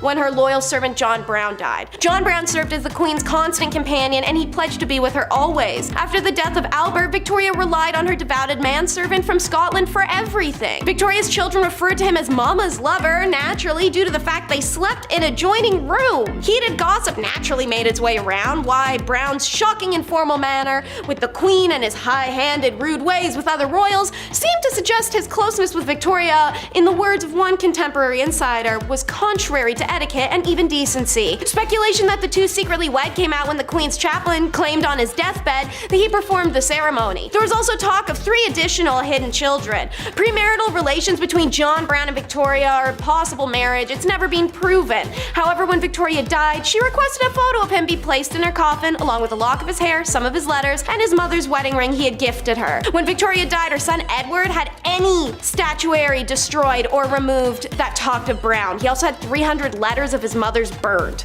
The British monarchy has been known to be better than the KGB at covering up its scandals and destroying evidence, and Abdul Karim is a great example. The portrayal of Karim in Western biographies is that of a rogue who manipulated the Queen for wealth. Naturally, that's the classic British racism that brought us colonialism. Abdul was only 24 when he arrived in England, but Queen Victoria was smitten by the young man's intelligence, charm, and seriously hardcore work ethic, and admittedly his height. Victoria upped his status by making Abdul her teacher in the language of Urdu. In return, he introduced her to curry, Urdu writing, and even hookah. That's right, they were hotboxing castles, guys. The court was meanwhile repulsed. Abdul was Muslim and supposed to be a servant, and yet he was closer to the Queen than anyone else in her immediate circle. 4 decades his senior, Victoria brought Abdul with her on all her trips and treated him as a close companion. While a romantic relationship is insanely unlikely, the Queen was signing her letters as dearest mother to Karim. The two surely had a special bond. The English courtiers hated him, and Victoria chose to ignore that snobbish and racist behavior by forbidding it. Naturally, it doesn't make it go away, but it means it didn't happen in her presence. In her final wishes, she was quite explicit. Karim would be one of the principal mourners at her funeral, an honor afforded to the monarch's closest friends and family. Victoria could not control what happened to the Munshi from beyond the grave, but she did everything in her power to mitigate the treatment she presumed the family would inflict. Queen's fear is justified. Upon her death, Victoria's children worked swiftly to evict her mother's favorite advisor. Edward sent guards to the cottage Karim shared with his wife, seized all the letters from the Queen, and burnt them on the spot. They instructed Karim to return to India immediately, without any fanfare or farewell, and Victoria's daughter Beatrice erased all reference to Karim in the Queen's journals, an effing commitment given Victoria's decade-plus relationship with them. The royal family's eradication of crime was so thorough, a full 100 years would pass before an eagle-eyed journalist noticed a strange clue left in Victoria's summer home on a tour. Her consequential investigation led to the discovery of Victoria's relationship,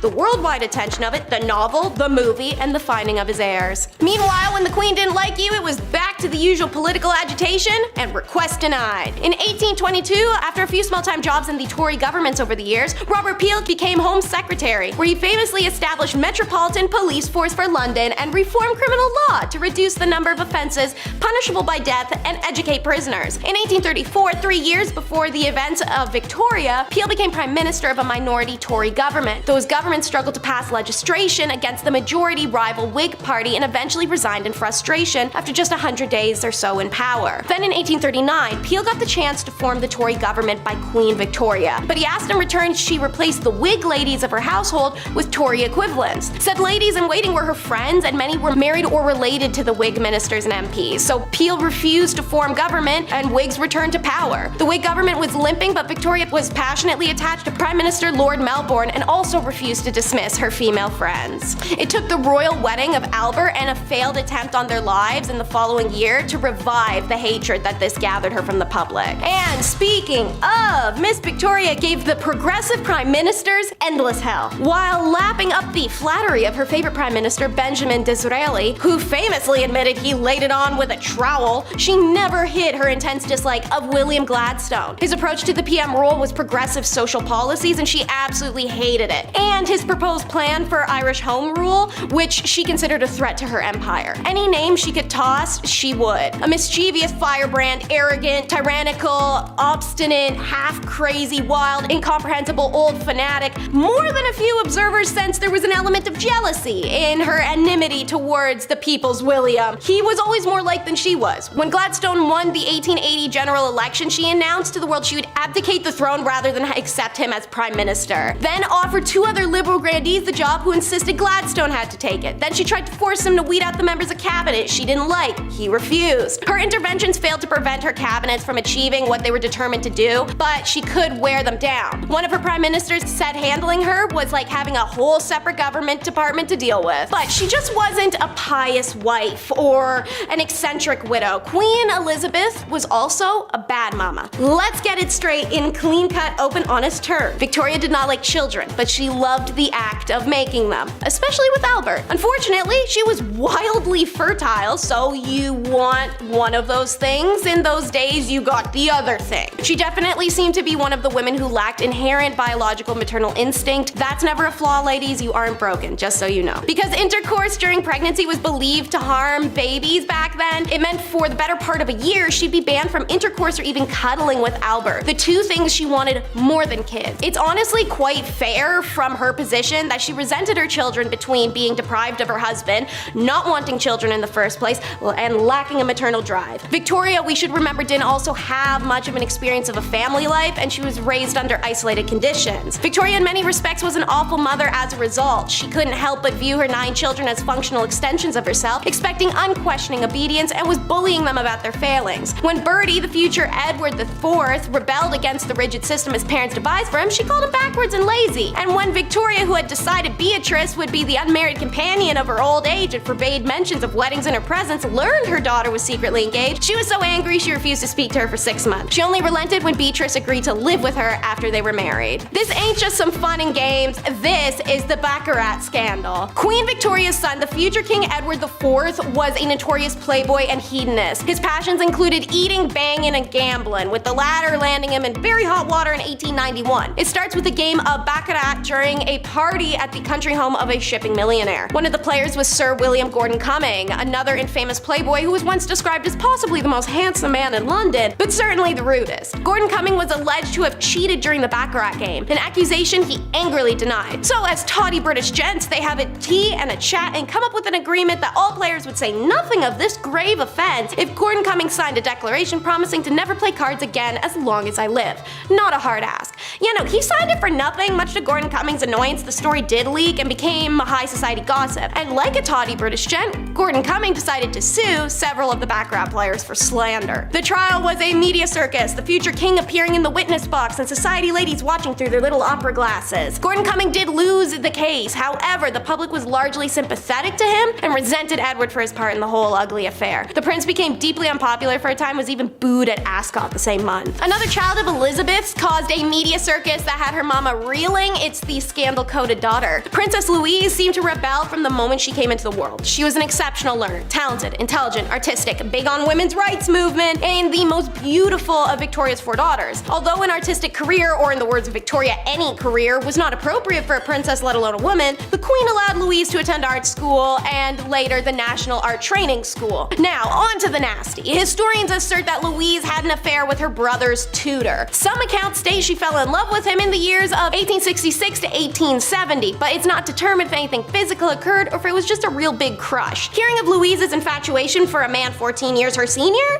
the queen quickly dismissed him. Louise, after a couple years, had an affair with the tutor, Walter Sterling, and she purportedly gave birth to his child. As soon as Louise gave birth, the queen arranged for the boy's adoption by the royal gynecologist, Frederick Locock. There's no documentation to uphold it. Why would they keep that? They're trying to hide it. Louise served as an unofficial secretary for her mother from 1966 to 1871 and worked closely with the queen's assistant, private secretary, Arthur Bigg. Rumor has it that these two had an affair, yet the most scandalous rumor about Louise surfaced at the death of the famed sculptor Joseph Edgar Bohm. Tales spread of him dying in her arms as they made love. In 1890, Louise married a dashing John Campbell. They did have an unhappy marriage, no children, and grew apart. At this point, Louise became romantically linked to Edward Lutyens, Colonel William Probert, and an unnamed musician master, pissing off her mom all along the way. And because her children weren't causing Victoria enough problems, then came the Cleveland Street scandal. One of the most sordid scandals connected with the royals unfolded in 1889 when a post officer messenger was investigated on suspicion of theft because he was discovered to be in the possession of 14 shillings he could not have earned doing that job. The troubled youth is pressured to admit he had earned it in a male brothel. Bit of a big info drop, seeing as homosexuality was super illegal back then. The son of Albert Edward is named Albert Eddie Victor and was second in line to the throne of England at the time. At 21 years of age, he attended Trinity College where he made friends with Oscar Browning, a man known to favor attractive male undergraduates, and was also connected to said male brothel the police just found out about. When the police uncovered then questioned those working in the brothel, apparently some names came out. Eddie's. His father intervened in the investigation and no evidence against Eddie could be found or proven. That and the Cleveland Street investigation led to some working boys being given suspiciously light sentences. So there's press speculation that the indescribably loathsome scandal was being swept under the carpet to protect some high-ranking visitors to the house. One VIP linked with the brothel was Lord Henry Arthur Somerset, the head of the stables. The next year, Eddie became ill with what may have been venereal disease. Doctors in attendance referred to it as fever, and rumors spread of Eddie's intimate relations with a chorus girl of the Gaiety Theater, Lydia Manton, and later chorus girl Maud Richardson. The royal family reportedly paid off Maud for her silence. Shortly after, Eddie proposed to Mary of Teck, and she accepted, to great relief of the royal family. But the wedding never happens. He succumbs to influenza pandemic in 1889 to 92, and he developed pneumonia and died very shortly after his 28th birthday. Whether or not he was part of the Cleveland Street brothel scandal, we'll never truly know. And our first irrational nut coming in at number 10 is the animal. It's never a good sign when a mother's dying words are, "Somebody bring me a sword and cut me open to see how this animal came out of me." Also, never good that she's dying because of her son. But when it came to the Liu-Song dynasty, they love two things: killing their own family and killing everyone else's family. So it starts with how this kid, Qian Fei, is a prisoner to his uncle as a child, and a bunch of real creepy, uncool grooming stuff happens. So his dad kills his uncle to set Qian Fei free. You think he'd be grateful, but Qian Fei showed his gratitude when he became emperor at the age of 15, and his first move was to make all of his dad's portraits have cartoonishly large noses. Oh, and he did get rid of every law his father had ever made, all at once, and immediately, so it threw the country into a literal effing purge. While that's going on, Qian proceeds to start picking off family and staff members in an exceedingly violent manner. E.g., the nobleman whose eyes Qian Fei scooped out, put in a jar of honey, and called his pickle little ghost eyes. The servant he killed because she looked like a woman in a dream he died in. He left some of his uncles alive, but put them in cages on display. Healthy. This this all feels very healthy, especially when you add in the depraved, lustuous behavior, ordering female relatives to have intercourse in front of him, and then killing those who refuse. So I feel it goes without saying he wasn't on the throne for long. Qianfei gets smoked relatively quickly, not by family, not by the military, not by nobility. He was killed by a group of his attendants. Just to drive that home, a group of servants killed the emperor and nobody objected. It was just a lot of, okay, yeah, all right, we can work with that. No, you guys ain't in trouble. Take the day off. So with the entire family pretty much dead, one caged uncle is put on the throne, and he promptly killed every family member that was left, except for his young nephew, who succeeded him, only to be killed immediately by a general. And then the general began the Qi dynasty. Now on to number 9 for our favorite lunatic and the terrible tantrums. This whole video could have all just been SARS. These rulers were raised under conditions that guaranteed to make anyone a sociopath. Ivan the Terrible's father died when Ivan was only 3, and his mother was poisoned when he was 8. During his younger years, corrupt noblemen governed the land and starved, beat, and neglected Ivan and his brother. He, in turn, took his anger out on small animals, which he would throw off of the roofs of palaces. Good practice for that time as a teenager, when he pimp-walked his ass into the throne room, chokeholded the nobleman leader, and physically threw the man to his trained and hungry hunting dogs. You think that's bad? Psycho behavior, lightning round, baby. Let's go. So, when Ivan suspected a nobleman wanted the throne, he dressed the man as the king, put him on the throne, and gutted him there. Ivan created a special police force that had dog heads hanging from their saddles and could kill anyone at any time in public. Once when Ivan heard a rumor that a town called Novgorod was rebellious, he killed every single person in the town, and then sewed the town's archbishop up inside a bear skin,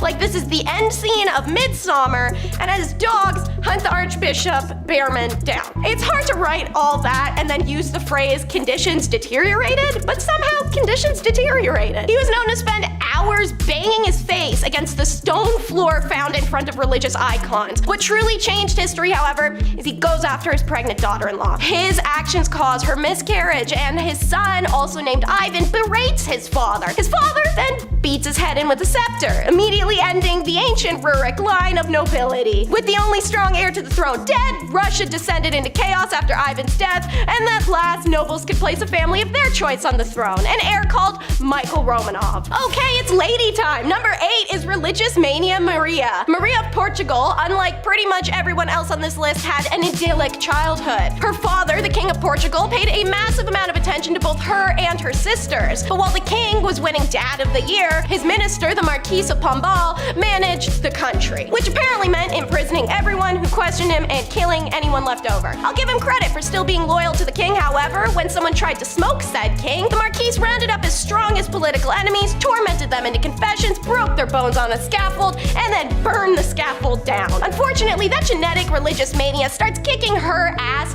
pretty hard once Maria is in her early 20s. Naturally, this is also when she ascended to the throne, and the horrific actions of the Marquis in the name of her father convinced Maria that he is in hell for being a bad king and she would join him. To alleviate her guilt, she amnestied all the political prisoners and gave them positions in her court. Super sweet gesture, but spending decades in an 18th century Portugal's palace prison does not do much for the mind. So, most of these counselors and courtiers were absolutely insane. When within the space of a year, her eldest son, her only living daughter, and her 2 closest ministers all died, Maria completely fell apart. Some days she would embrace the fact that she's already damned, talking in a unchaste manner. Some days she would pace the halls screaming. Her 26-year-old second son is made regent, but he was dead useless with no ability to reform an entire court of lunatics. Naturally, this meant the country was in no shape to meet Napoleon in 1807, so when he marched on him, the entire family fled to Brazil and Portugal became Napoleon's. Number 7 is how one man changed the line of succession for the psychologist's wife. Peter the Great was, in many ways, a wonderful sovereign. Passionately committed to both his country and his own education, he spent much of his imprisoned childhood learning army tactics and designing ships. As an adult, he toured Europe, learning about the latest advances in science so that he could bring them back to Russia. Peter the Great was pretty great, but like many with great intellect, he'd take it and his impatience with those who didn't understand it a little too far. When he was learning dentistry, he would practice on nobles without their consent. When a group of attendants were upset while watching the dissection of a corpse, he ordered them to walk up to the corpse and take a bite out of it. His childhood traumas also made him fanatic article about loyalty because Peter was the child of the former Tsar's second wife and had to watch the relatives of the first wife throw his family off a roof. Peter became so serious about this loyalty, he had his own son tormented to death for temporarily fleeing to Sweden. One person he trusted though was his wife, Catherine. Catherine was a Cinderella story that emerged from a horror movie. Eventually, she met the Tsar, who became enthralled with her, and Peter had fits of terror due to seeing his family being tossed off the roof as a kid, and during those fits, Catherine was the only one who could soothe him. So, with his love of loyalty and pride in family, Peter decreed that the Tsar should be able to name his own successor, and that's exactly what Catherine was when Peter died. For number 6 is 2 for 1, a king and a queen. Let's call it the creation of Catherine. Hilariously, this couple's names were also Peter and Catherine, but unlike the previous set, who loved each other, these two were flighty nightmares. Peter was a bit delayed. With no parental contact and a crap upbringing, the dude developed into a creepy blend of child and sociopath. He didn't consummate the marriage to Catherine literally ever. This poor girl gets shipped from Germany to play toy soldiers in bed with him for 9 years. He also tormented animals in training a pack of hunting dogs by beating them and conducting military trials and hangings for the rats he found eating his toys. This guy's brain was so pea-sized that knowing the king liked watching fire, a minister set his own house alight to keep the king distracted while Catherine was giving birth to their definitely illegitimate child. While most crazy Tsars kept their throne for illogically long, Peter got deposed pretty damn fast. Why? He was crazy like a Prussian, not like a Russian. He was meant to be the Swedish heir, and he was raised to dislike Russia. Smoking Peter meant it was time for a lady leader, and Catherine, who was actually born in Prussia, had spent the first few years of her marriage vigorously Russianizing herself and cultivating the Russian army, who preferred a Prussian that had decided she was Russian to a Russian that decided he was Prussian. Number 5, we finally leave Russia onto France, who signed up for centuries. Centuries of what? BS. You're in for a ride. So, Charles IV was the king for effing ever. During that time, a united, prosperous, and powerful country fell into civil war and chaos. Charles began having spells not too long after his brother thought it would be funny to light all the king's friends on fire while they're dressed as wild men, which for some reason incorporated tar. Charles became convinced he was made of glass and would shatter if he moved too quickly, so he would hardly move for hours on end. He became incoherent and paranoid. During these spells, Louis, his brother, became the de facto king. This made him a formidable opponent. Anyone who would make a move to weaken the Count of Valois would find a month or so later they were the enemy of the acting king of France. One night, John the Fearless, Duke of Burgundy, decided to put an end to Looney Lewis. He hired a group of conspirators to hack him to death in the street, which they did, but while still wearing their work uniforms like it's goddamn amateur hour. So it's not long before people found out exactly who killed Lewis, and the nation falls into civil war. John the Fearless went to the English for military support, which they happily gave him in exchange for land in France. Charles the Mad had to declare an English king the heir of France to help end the drama, but the treaty doesn't hold because of turmoil in English court, and it gives England and France an excuse to go to war for what? The next 100 years? Number 4 is our girl, the last empress of China. A little luck gets her journey started. As a low-ranking concubine to the emperor, she gave birth to the emperor Xianfang's only son in 1856, a feat his wife, the empress, could accomplish. The emperor immediately raised her status, gave her a privileged life, and made her son, Emperor Tongzi, the heir. After Xianfang died, when her son was just 6, the new empress Cixi orchestrated a coup, grabbing the power from a council of elders. Once Tongzi ascended, Cixi became a empress dowager and a unusually powerful joy ruler. After Tongzi died very suddenly without an heir, Cixi had a backup ready and installed her 4-year-old nephew. This consolidated her power yet again, and she served as the de facto leader of the vast Qing Empire from 1861 until she died in 1908. During her reign, she stomped out rebellions, civil wars, and supported the self-strengthening movement, a period of institutionalization, economic, and military reforms, which helped transform China from an aged society into a more modern superpower on a global scale. Now over to the Ottomans for number 3, which will be coming out of the cage, be doing not so fine. Our tale begins with a group of brothers, the most prominent among them being Ahmed I and Mustafa. Ahmed puts his brother Mustafa in the cage, a tower with no windows, a brick wall built over the door, and no human contact. Don't be scared, guys. This is what all Ottoman empires did with their siblings. They also disfigured their faces sometimes. Pick your poison. So,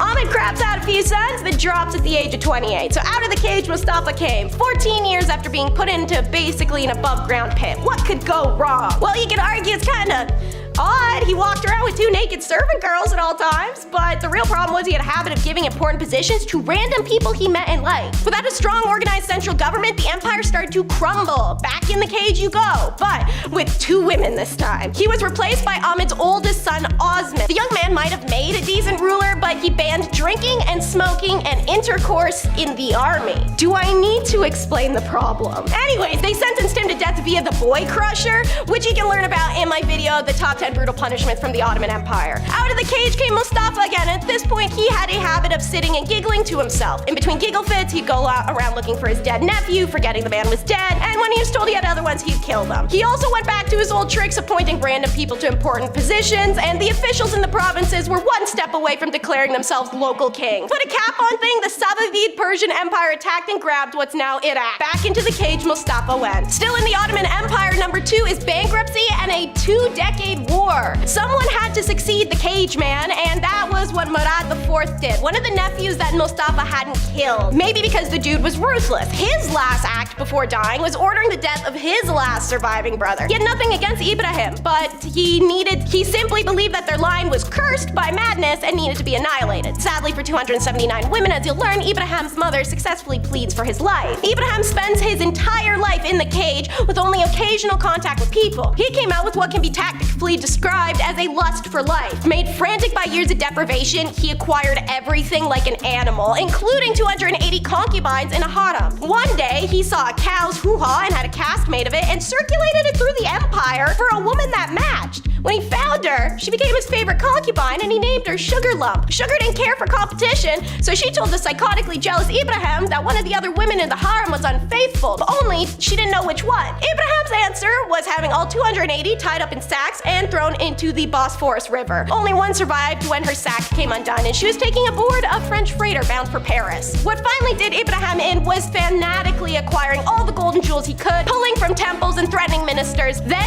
Ibrahim started a war with Venice. He soon couldn't pay the Janissaries and they sent him back to the cage. The war with Venice outlasted him by 22 years. And last but never least, number 1 is the Bumper Car King, aka the story of how Justin II lost half of Italy while playing bumper cars. Yeah, real story. Evidently, he joins pretty much every monarch on this list as having their formative years isolated and terrified of sudden violent death. Doesn't help being a Byzantine heir and having your parents be the notorious couple Justinian and Theodora. Eventually, all their heirs run out except for Justin, who inherits a pretty crappy situation, seeing as his dad's foreign policy was to expand military as far as he could and then pay his new neighbors not to attack him. And shocker, tribute costs a lot. Unfortunately, the empire was going through some tough financial times and Justinian had been borrowing to cover his annual payment. Justin believed he could do better by just refusing to pay the Persians while pitting the tribes in the north against each other. It was then under the strain of multiple nearing armies that Justin had a nervous breakdown. Ministers would be asking him what to do and he'd claim to hear voices and then climb under his bed to escape them. On bad days, he would violently grab at people, biting them on the arms or the face. Legend has it that he literally ate a couple servants. In desperation and self-preservation, the servants tried to think of a couple ways to keep the emperor distracted from eating them, so they came up with the throne on wheels. Servants raced him around the halls of the palace on the throne, trying to keep him amused with the speed. When he had guests, they'd also get to experience zooming around on wheeled seats, aka bumper cars. In the end, Justinian II fared pretty well, perhaps better than he deserved considering his last words as emperor were complaints about his servants. Number 10, Charlie Chaplin. This might have been the biggest shocker to me today. I had no idea he married and had relations with so many girls under the age of 20 when he was much older than them. So in 1918, for starters, Chaplin hastily tied the knot with 17-year-old actress Mildred Harris, a decision he would soon come to regret, saying they were irreconcilably mismatched. Following the divorce, he married 16-year-old Lita Gray, another actress with whom he had a bitter breakup. From the first day of marriage, he made his perception about her clear and called her a little whore. I hope you get what I'm saying there. On their train back to California from the marriage, Chaplin suggested Lita jump off the train to end her misery. Interestingly, Chaplin didn't like his wife, but according to her, he remained a human machine. When she announced she was pregnant for the second time, his behavior got even more erratic. He would take up to 8 showers a day and monitor the listening devices he had installed in her bedroom, and patrol their house's grounds with a pistol at night. By the end of the same year, Lita headed for divorce, stating how Chaplin had pulled that same piece at her and threatened getting rid of her, what she had. Lita's more elaborated passages surfaced when she claimed how throughout the marriage life, Chaplin forced her to gratify his abnormal, unnatural, perverted, and degenerate sexual desires. Next on his list was 22-year-old actress Paulette Goddard. History doesn't have an exact record of the year they married, but she moved into his mansion and got cast as a leading actress in Modern Times. Charlie bullied her on sets, a primary reason for their separation, telling people how he had to teach her things about acting, and those remarks would leave her crying. And in 1943, while in the middle of a high-profile paternity suit, 54-year-old Chaplin married 18-year-old Una O'Neill, to whom he had been introduced by a Hollywood agent. O'Neill's father, playwright Eugene O'Neill, was so upset by the match that he disinherited her. But unlike his other relationships, this one actually lasted. The two stayed together until Chaplin's death at age 88, and they had 8 descendants. Jeez, that's a lot of marriages. I'm technically cheating a little bit on the history word here, since Tom Cruise is one of the most recent names on this list, but I couldn't leave a high-ranking Scientology member off of the evil list. He has allegedly reached OT8, which is the highest currently achievable level of the cult. Pardon me. As always, I'm getting ahead of myself. Scientology is a set of beliefs and practices invented by Ron Hubbard, who developed a set of ideas that he called Dianetics, which he represented as a form of therapy. An organization that he established in 1950 to promote it went bankrupt, and he lost the rights to his book in 1952.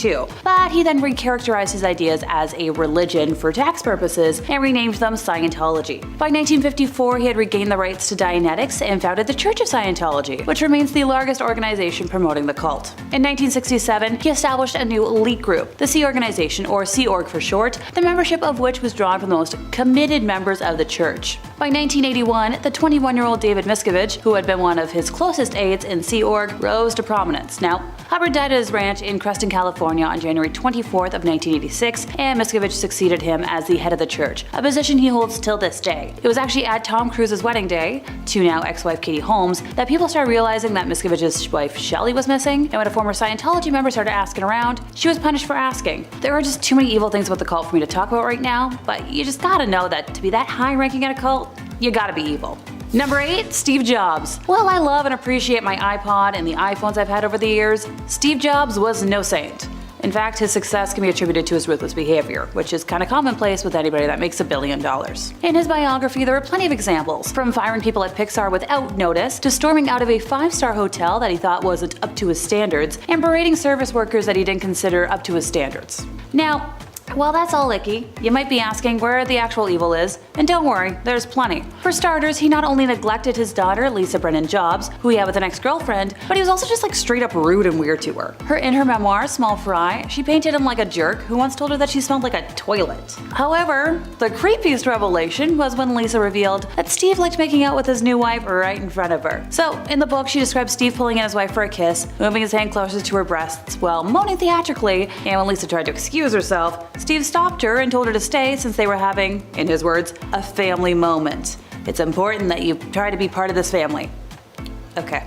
Moving on before I hurl, probably his biggest evil moment though was when he cheated his friend and Apple co-founder Steve Wozniak out of money. While the two worked together at Atari, Steve asked his partner to build a scaled-down version of Breakout, saying they would split the profits. And after 4 sleepless nights, Wozniak finished the game and got a whopping $350 for it. He later learned that Steve had lied to him about how much money he made from the game and had actually pocketed most of the profits for himself. Honestly, that's the stuff movie villains get based on. Number 7, Albert Einstein. After you invent the theory of relativity, I guess you can get away with being a little bit of a jerk, and Albert definitely was. From being incredibly racist against Asians in his travel journals to being a serial adulterer. Travel diaries he wrote during a months-long voyage in the 1920s reveal that in his private moments, the Nobel-winning physicist portrayed people of other races, such as, Chinese and Indians, in a stereotypical, dehumanizing way. His unfiltered musings about the people he saw and interacted with during his journey show that, he harbored some pretty racist about those who didn't look like him. His reflections about the Chinese folks were callous, even insulting. Although he called them industrious, he also described them as filthy and obtuse. He claimed they were a peculiar herd-like nation, often more like automatons than people. He saw them as intellectually inferior, quoting that the Chinese are incapable of being trained to think logically and have no talent for mathematics. He was also not the nicest of folks he allegedly loved,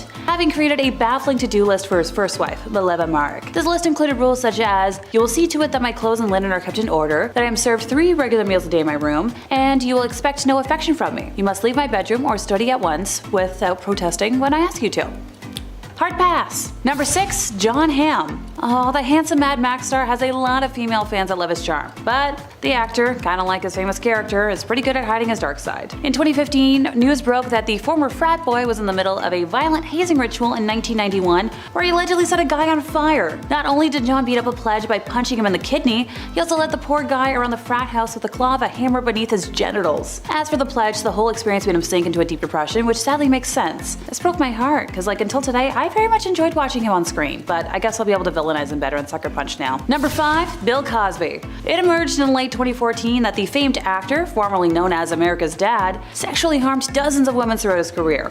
Cosby was accused by over 60 women of bad things that I can't word. The earliest incidents allegedly took place in the mid-1960s, but dates of the alleged incidents continue all the way up to 2008 in 10 US states and in 1 Canadian province. Now, Cosby has maintained his innocence and repeatedly denied the allegations made against him. Most of the alleged acts fall outside the statute of limitations for criminal legal proceedings, but criminal charges were filed against him in 1 case, and numerous civil lawsuits were brought against him. As of November 2018, I believe 8 related civil suits were active. In July of 2015, some court records were unsealed and released to the public from a specific civil suit, and a full transcription of its deposition was released by a court reporting service. In his testimony, Cosby admitted to casual sex involving recreational use of the sedative Quaaludes with a series of young women, and he acknowledged that his dispensing of the prescription drug was illegal. In December of that year, 3 Class 2 felony charges of aggravated indecent harm were filed against Cosby in Montgomery County, Pennsylvania, based on allegations concerning incidents in January of 2004. Now, Cosby was found guilty of 3 counts of aggravated indecent harm at retrial on April 26 of 2018, and on September 25th of the same year, he was sentenced to 3 to 10 years in state prison and fined $25,000 plus the cost of the prosecution, so $43,000 something.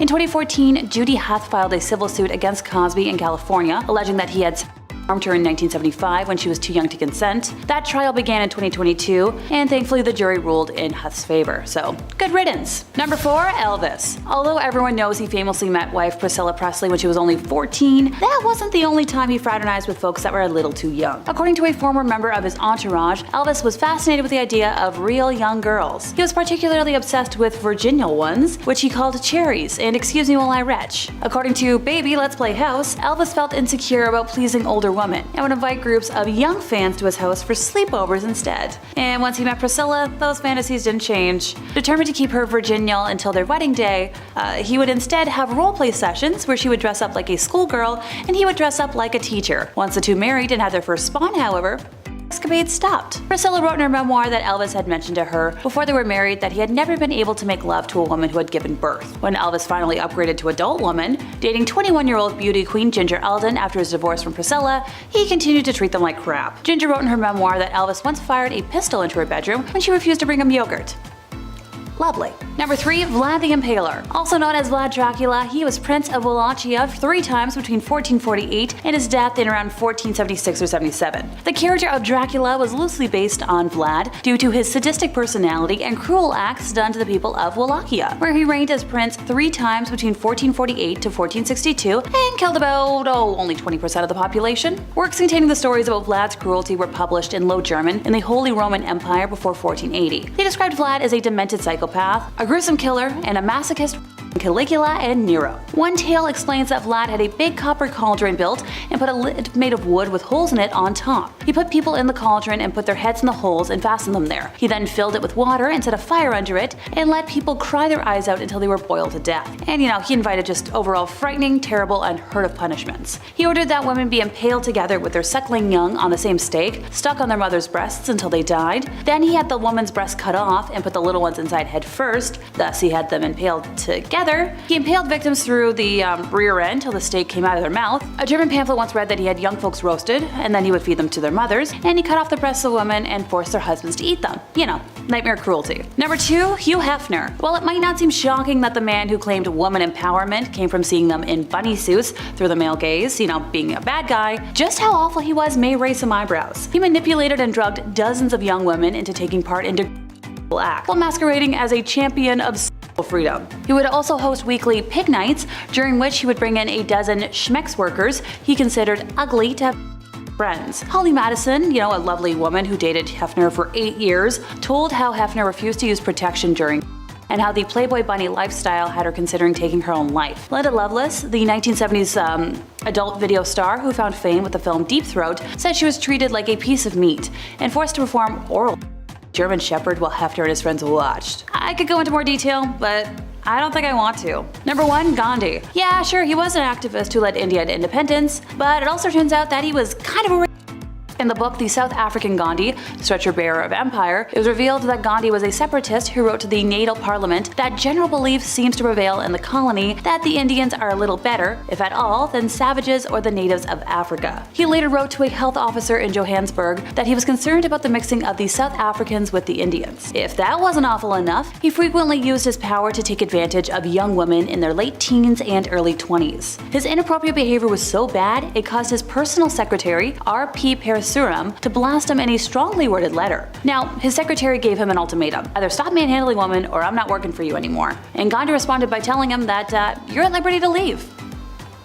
Yucky. Number 10, Joseph Mengele. Alright, I'm just gonna get this out of the way now. This man is the only entry from the Second World War on today's list, and that's mainly because online guidelines make it practically impossible for me to talk about the evil German dictator or members of his party. So also known as the Angel of Death, Dr. Joseph was an anthropologist and SS physician who conducted numerous inhumane medical experiments on the prisoners at Auschwitz. So at Auschwitz, he was one of a number of medical professionals who selected victims to be sentenced to the gas chambers or be spared for his experimental research. He would attempt red fluid transfusions from one twin to another, do amputations to try and sew that part onto another twin, stitch 2 twins together to form Siamese twins, infect one twin with typhus or another disease, and way too many other experiments. Can you tell he liked twins? And to the surprise of no one, more often than not, the twins would pass away during the procedures, or he would just have them killed afterwards so he could do an autopsy for funsies. If one twin died from a disease, yeah, the other one's going, just to mark the differences between the sick and healthy subjects. The evil doctor was also very interested in heterochromia,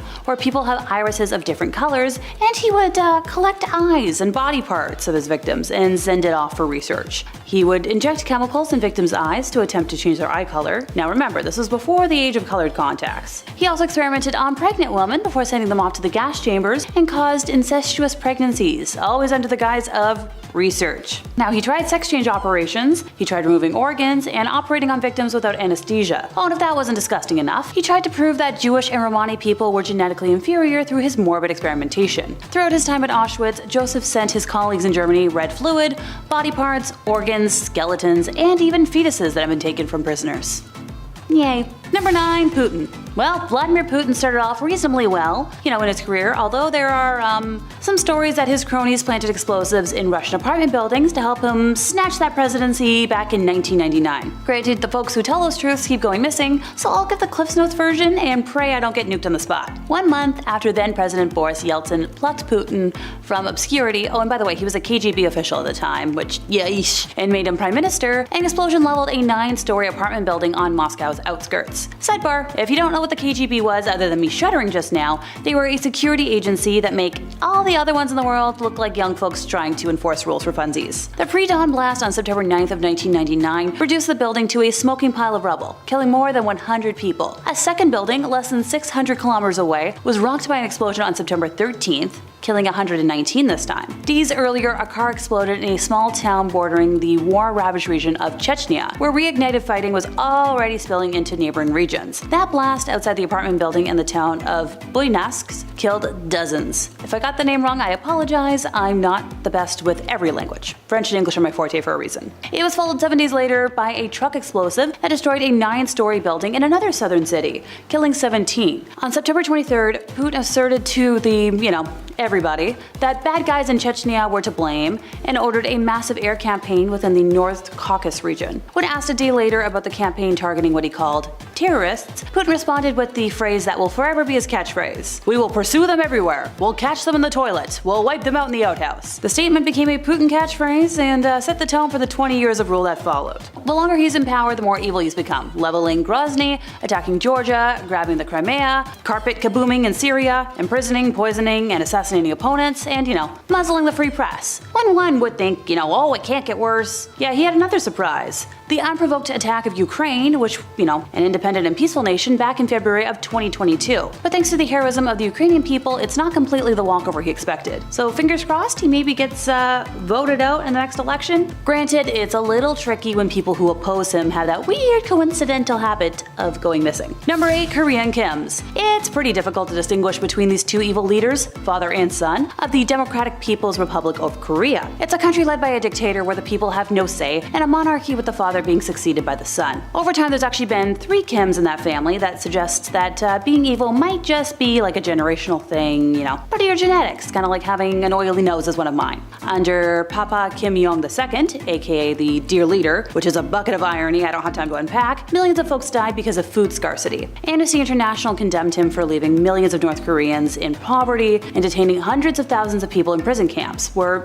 a lot of them died. Now, baby-faced Kim Jong-un was not much of an improvement. Human rights are non-existent, and his true or imagined opponents, or people he just doesn't like, are killed with methods that are going to give me nightmares for the rest of the year. While the general population suffers, the Kims spend whatever money they have on the development of nuclear weapons, because, why not just make things worse? Number 7, Dr. Phil. First, it's very important to understand that Dr. Phil is not a real doctor anymore. While he does have a PhD in psychology and used to have a license, he is no longer a licensed psychologist and cannot legally practice in the state of California, where he lives and films his show. Now, emphasis on used to. Look, while I can't state with certainty why he is no longer licensed, if you go back to 1988, a decade before his first appearance on Oprah, a 19-year-old client of his alleged that he carried on an unprofessional sexual relationship with her, would touch her inappropriately, and intentionally kept her totally dependent on him. The Texas State Board of Examiners of Psychologists, try saying that 5 times fast, investigated the accusations, along with claims that Dr. Phil inappropriately provided this young lady with part-time temporary employment while still carrying on a therapeutic relationship. Their findings never referenced the accusations of sexual misconduct, but they did discover that the doctor sustained an improper dual relationship with the client by acting both as her therapist and her employer. The board issued him a letter of reprimand, assigned a psychologist to monitor his practice, and required him to take an ethics class and a complete psychological evaluation.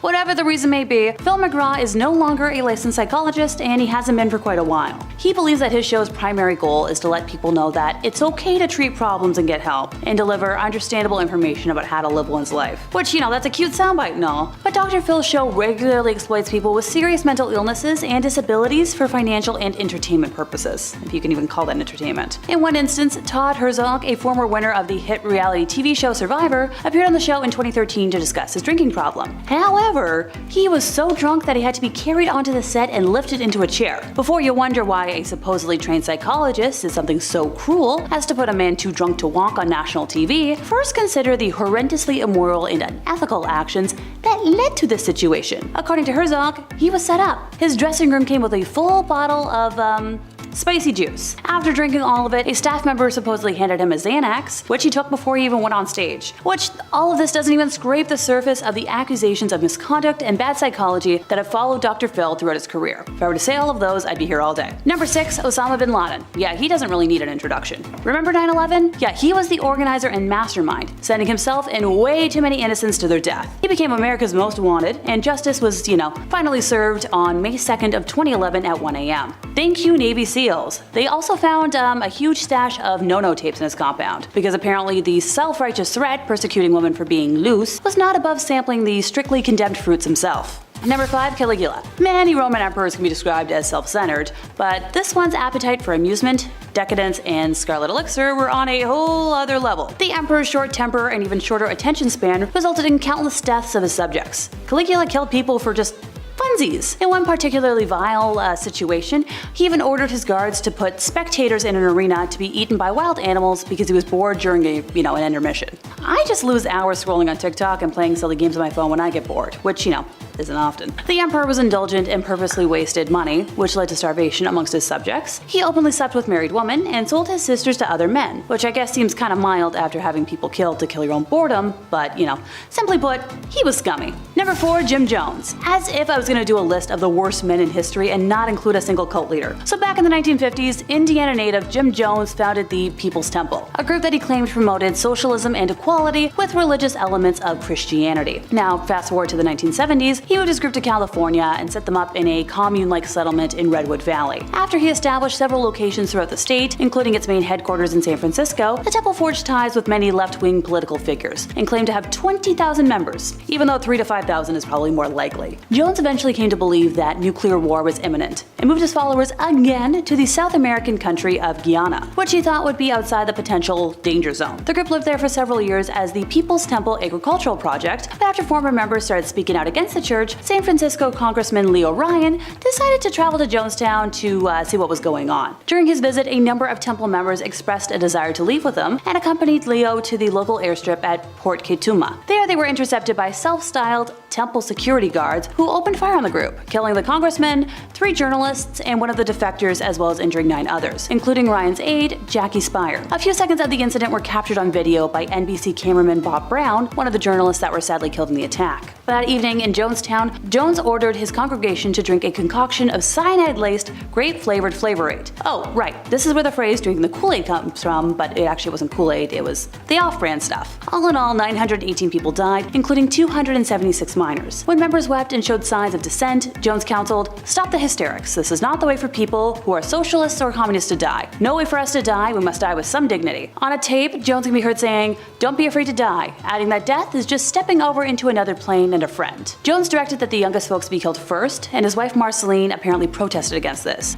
So then she was forcibly restrained and then joined the other adults in poisoning herself. Some members resisted ending their lives and were injected with fatal doses of cyanide, as were those too young to drink the drink. And some folks thankfully did survive by fleeing through the jungle. Until 9/11, this was the largest loss of American civilian life in history, which sends a chill down my spine to think about. Number 3, Pol Pot. This vile leader of the Khmer Rouge regime was the architect of the Cambodian genocide and devastating policies that led to widespread famine and deaths from preventable diseases. The regime's xenophobic and racist views and policies led to the widespread killings of minorities all throughout Cambodia. The regime also imprisoned and destroyed those who opposed it. Prisoners were subjected to horrific medical experiments, which often resulted in agonizingly drawn-out deaths. Many prisoners, including those too young to consent, were executed in the infamous killing fields and buried in mass graves. To save bullets, they were killed with pickaxes or smashed against trees, which is so much worse. Now, Pol Pot and the regime ended the lives of between 1.5 to 2 million Cambodian citizens, a quarter of the country's population.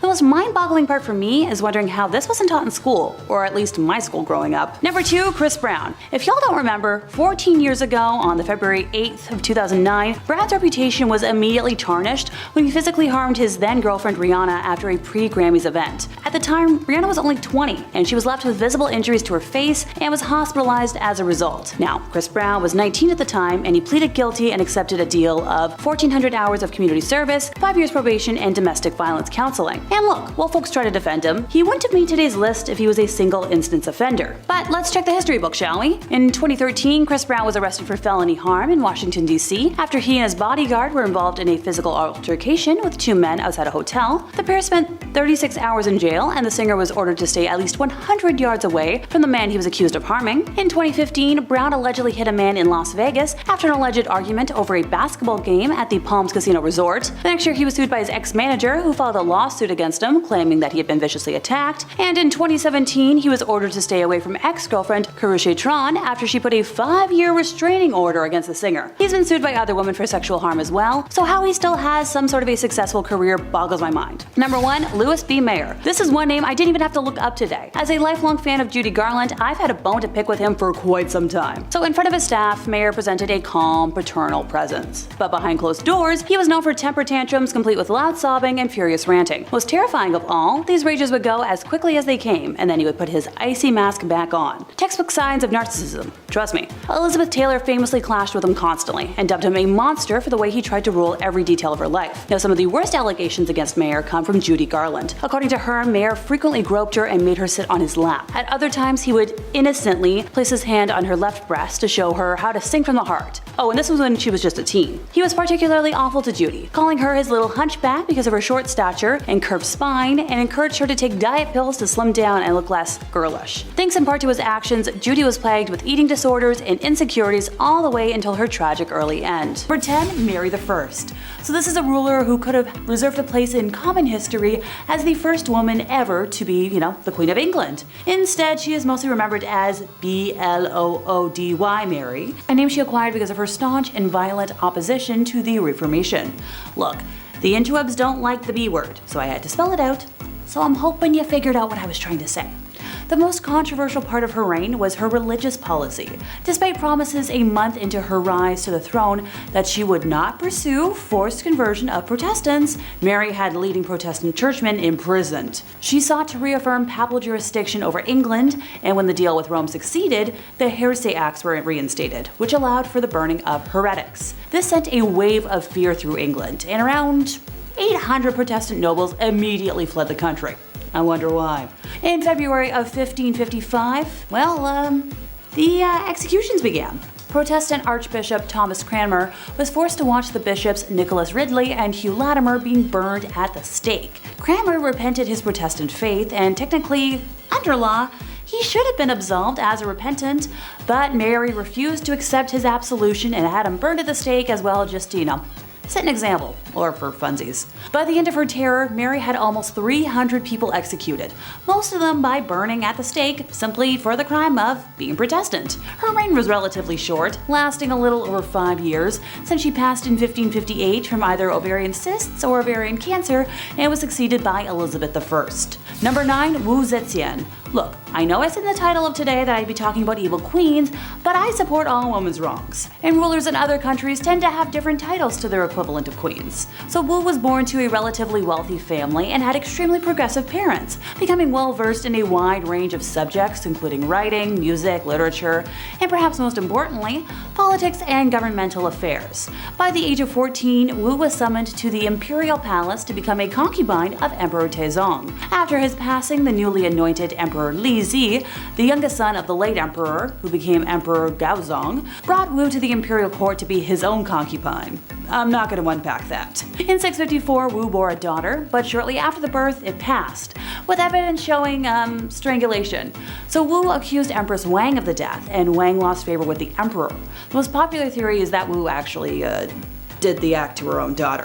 So thereafter, the emperor conferred with his chancellors and, despite opposition, demoted Wang, having her imprisoned, and promoted Wu to empress. Later on, the emperor considered having Wang released, but Wu had her executed upon hearing this, because, can't have any witnesses. Upon her accession to the throne, Wu began targeting officials who had opposed her rise to power, having them arrested and imprisoned, exiled, forced to take their own lives, or executed. In 664, she accused several officials of witchcraft and had them executed as well, and their families became slaves within the imperial palace. In another incident, she killed her niece with poison, accused 2 others of the death, and executed them. She eventually passed after repeated bouts with illness, so nothing nefarious there. Number 8, Isabella of Castile. So when Isabella was born on the 22nd of April in 1451, there was little chance she would ever become monarch of Castile, as she was very far removed from the direct royal lineage. War, politics, and subterfuge intervened, however, and for many years, the Kingdom of Spain was in turmoil, suffering from civil wars and a lot of chaos. To quell one of the rebellions, the hand of Isabella was promised to the commoner, Pedro Duran Acuna Pacheco, but on his way to her, he suddenly fell ill and, passed. Now, this immensely fortuitous event for Isabella cemented her devotion to her faith, since she didn't exactly want to marry a commoner and prayed for divine intervention. Her marriage to Ferdinand, heir to the thrones of Castile and Aragon, cemented her future power. After the death of the King of Castile, the throne was given to Isabella. Her cruelty is recognized in the treatment of non-Christians, which led to the formation of the Spanish Inquisition, known for its extreme brutality and torture of mostly Jewish and Muslim folks. Isabella waged war on the Kingdom of Granada, the last Muslim kingdom in Spain, and the last piece to fall in the Spanish Reconquista. While some may see it as the liberation of Spain, for many others it was open genocide. By the time Granada was annexed, 100,000 Muslims were either dead or enslaved. Number 7, Catherine de' Medici. I'm chuckling, but I'm glad my obsession with rain in high school is about to come in handy. So serving as the Queen of France from 1547 to 1559, Catherine had enormous political sway over her sons, the French kings Francis II, Charles IX, and Henry III. They reigned through the French wars of religion and faced problems with a group of Calvinist Protestants called the Huguenots. It is widely believed by historians that Catherine attempted to have their leader, Gaspard II de Coligny, Coligny assassinated. The attempt failed, and fearing retaliation from the most powerful folks in power, Catherine planned to kill them all before they could take action. The result was the St. Bartholomew's Day Massacre, which resulted in the deaths of between, 5,000 to 30,000 Huguenots. Number 6, Lady Elizabeth Bathory. Born in 1560 on a family estate in Royal Hungary, Elizabeth was of noble lineage and privileged with education, wealth, and a lofty social rank. Her first taste of the morbidly bizarre was introduced to her during the early years of her life, when she suffered seizures which might have been epilepsy. Treatment at the time for such bouts included feeding the patient human redness and bits of skull from a non-sufferer. She bore witness to brutal punishments and executions carried out by her father's officers and was influenced by family members involved with Satanism and witchcraft. When she was barely in the double digits of age, Elizabeth was engaged to Count Ferenc Nadasdy, who she later married. Her husband spent much of his time away from home fighting the Ottomans, leaving Elizabeth to run the estate. Her sadism became more pronounced as time wore on, and upon the death of her husband in 1601, her vicious crimes escalated. Most of her victims were girls around the age of the time she got married, and were usually the daughters of lesser gentry who had been sent to court to learn etiquette. Her favorite punishment methods including using pins to stick under her victims' fingernails and covering her victims in honey and leaving them out to be eaten by ants and other insects. Other methods included whipping her victims with nettles and frequently burning body parts, especially genitalia. After burning her victims, she would dump them in icy water. Many of them were punished to the point of death, some of whom were buried in unmarked locations, and some sources even claim she engaged in people munching, making that her darkest secret. Elizabeth and a few of her servants were eventually arrested in 1610, and her accomplices were put on trial in 1611. With over 300 witness accounts and numerous testimonials, a guilty verdict was assured. A servant girl who claims to have seen evidence in Elizabeth's private books stated that her victims were around 650 folks. The accomplices were sentenced to death, and Elizabeth was confined to a bricked-up room with slits for air and delivery of food. She was found dead a couple years later. Number 5, Marie Antoinette. So France's queen between 1774 and 1792 was Marie Antoinette, who was, the last queen before the French Revolution. She had quite the reputation for splurging on expensive things and found herself in quite a few scandals. One in particular was the affair of the diamond necklace. So Countess de la Motte, a young lady, pretended to be the queen's friend and entered the French court in 1785. She fooled a high society member into believing that Antoinette loved him. She even hired a buy-selling worker and disguised her as the queen and convinced the man that Marie wanted to purchase a diamond necklace. The jewelry cost around 1,600,000 livres then, which is almost $12 million today. The money was never paid, and the queen had no clue about what had taken place. But even though she was innocent, the public still despised her. Granted, she's mostly known for her infamous dialogue. When French subjects could not afford bread, she said, "Let them eat cake," which fueled the French Revolution and ultimately led to her execution. Number 4, Queen of Castile. So Juana la Loca was the Queen of Castile from 1504 to 1516, and she suffered from various mental disorders. After her husband passed in 1506, her father buried his body. However, Juana used to open the tomb and caress her husband's dead body, and ultimately she ordered the body dug out and kissed her husband's feet. Additionally, she would carry his coffin everywhere with her, and actually kept it under her bed. Years later though, she eventually allowed his burial outside her window. Look, I just keep weird dolls under my bed. Number 3, Maria Eleonora of Brandenburg. Maria Eleonora, born on November 11th of 1599, passing eventually on March 28th of 1655, held the title of Queen of Sweden from 1620 to 1632 as the wife of King Gustav II Adolf. Coming from a noble German family, she belonged to the prestigious house of... I'm not even going to try and say that. However, when Maria and Gustav gave birth to a girl with a genetic condition causing excessive hair growth, Maria was deeply shocked. The unexpected appearance of her daughter, combined with societal beauty expectations, pushed Maria to her limits. She considered her daughter ugly and refused to care for what she perceived as a monstrous creature. When Gustav died when Christina was only, this many years old, Maria blamed her for his death. For over a year, Maria subjected Christina to very harsh punishment, confining her to blacked-out, darkened rooms to mourn her father in solitude for very extended periods, even placing her father's open casket in Christina's room and demanding she sleep next to it, which that's way too morbid. even by my standards. Maria's mental state deteriorated, eventually leading to Christina's removal from her custody. So thank goodness for Christina. Number 2 is 60 the Dragon Lady. So the story of her rise to power is a remarkable one. Born at a time when Chinese women were politically invisible, this lady managed to acquire enormous political influence by exploiting her position as a royal concubine, engaging in court intrigues and manipulating those around her. By the end of the 1860s, she had become the most powerful individual in China. Her will and her reach even exceeded 2 male emperors, who she frequently bypassed or overruled. Now, she was originally born Long Kuo in 1835, the daughter of a minor Manchu official, and at age 15 she was selected as a potential concubine for the emperor and relocated to the Forbidden City. She was elevated to the status of concubine officially by age 18, eventually giving birth to the emperor's only son, Zechun, a feat that earned her another promotion in the palace hierarchy. The emperor died in 1861, and shortly after the disastrous Second Opium War, left the throne to his only son. So as the mother of the reigning emperor, Cixi was given the courtesy title Dowager Empress. So by this point, the empress had become quite adept at manipulation, palace intrigues, and power games. Through forged evidence and false testimony, she engineered the arrest of the 8 ministers, 3 of whom were later executed. With the regency council gone, the empress became the de facto regent for the duration of her son's reign, until his early death from smallpox in 1875. The empress was instrumental in the succession, choosing her young nephew Zetian, who was crowned as emperor. So once again, this Dowager Empress acted as regent to the infant emperor, this time in a more formal capacity. 12 years into the young emperor's reign, our empress moved to the summer palace in Beijing, and surrounded by a network of informants and advisors, doted on by loyalists and conservatives in the bureaucracy and military, she continued to exert enormous influence on appointments, policies, and matters of state. Stories of the empress's extravagance are prevalent, since it has been claimed that she regularly increased her personal and food allowances, that she withdrew gold and silver from dwindling national reserves, and spirited millions of pounds offshore into bank accounts in London.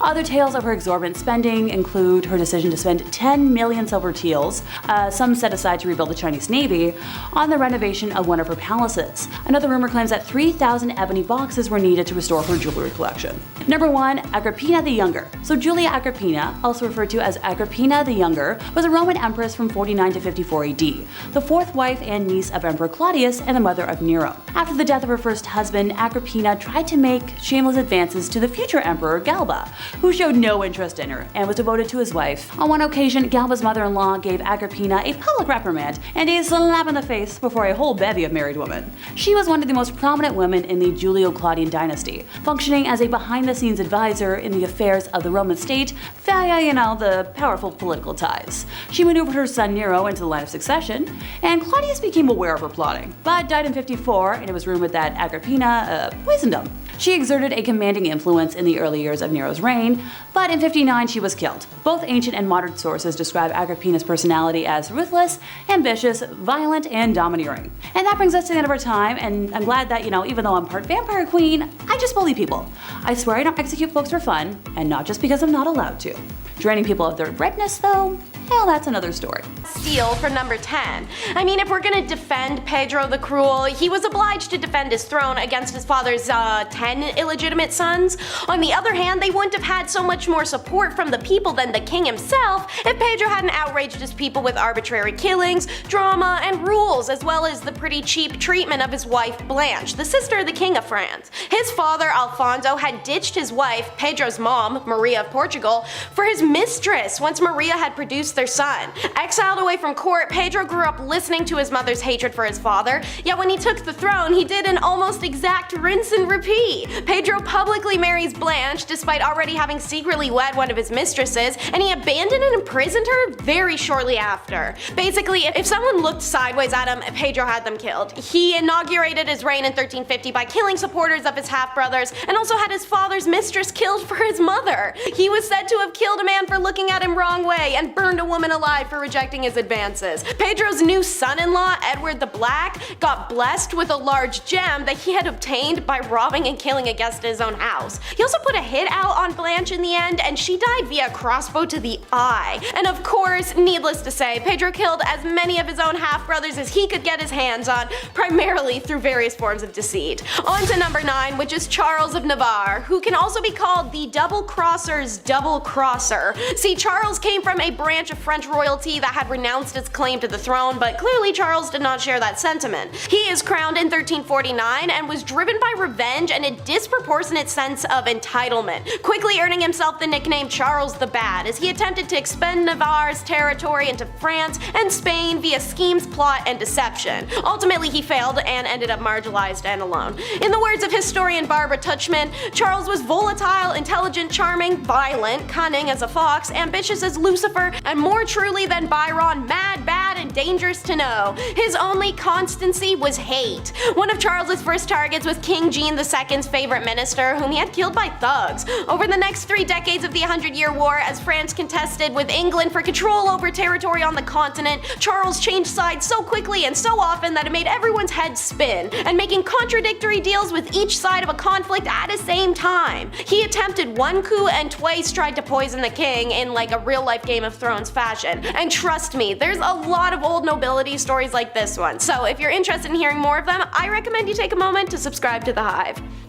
Edward III is on our countdown at number 8, and he pulled a total King David. He sent his homie, Earls of Salisbury, to go fight wars in foreign countries so he could go try to bang the Earl's wife on the sly. However, the Countess refused the king's slick idea, but Edward didn't accept that answer and returned after dark. He tells the valets to, quote, nothing must interfere with what he was going to do, on pain of death. Contemporary accounts from the time, of which there are 5 parts, detail how the Countess was left in an absolutely horrific state. And by the time her husband returns, she's fallen into a deep depression and admits to her husband what has happened. The Earl goes into a blind rage, understandably, and goes straight to Edward, who was holding court at the time. In front of dozens of witnesses, the Earl confronts his once friend, saying, "You have villainously dishonored me and thrown me in the dung," and continues to tell Edward that his actions were so disgusting and inhuman that he could no longer live in the same country with the monstrous king, and then just left England forever. As for the Countess Alice, all we know of her fate is that the Earl made sure she had an independent income and was returned to her family's care before he left. You learned this story young. It's number 7, King John, aka the Magna Carta King, and one of the worst, if not the worst, King of England. John's offenses are almost too long to list. Even before he was king, the bugger was on some BS. When his older brother Richard the Lionheart was away on a crusade, John attempted to seize the throne by plotting with the King of France, Philip Augustus. Ironically, all those years later, when John is finally king, he starts his reign with the greatest dominion in Europe, England, large parts of Wales and Ireland, also Normandy, Brittany, Anjou, and Aquitaine. Yet within 5 years, he had lost almost all 3 continental territories to Philip Augustus. This loss of continental inheritance was an embarrassment, and John was determined to win it back. Unfortunately, he was not competent at warfare, and the attempts dragged on and drained the bank accounts. To quote MagnaCarta.com, to raise the massive armies and fleet this enterprise would require, he wrung unprecedented sums of money from England. Taxes were suddenly demanded on an almost annual basis, nobles were charged gargantuan sums to inherit their lands, and the lands of the church were seized, and the Jews were imprisoned and tormented until they agreed to pay extra.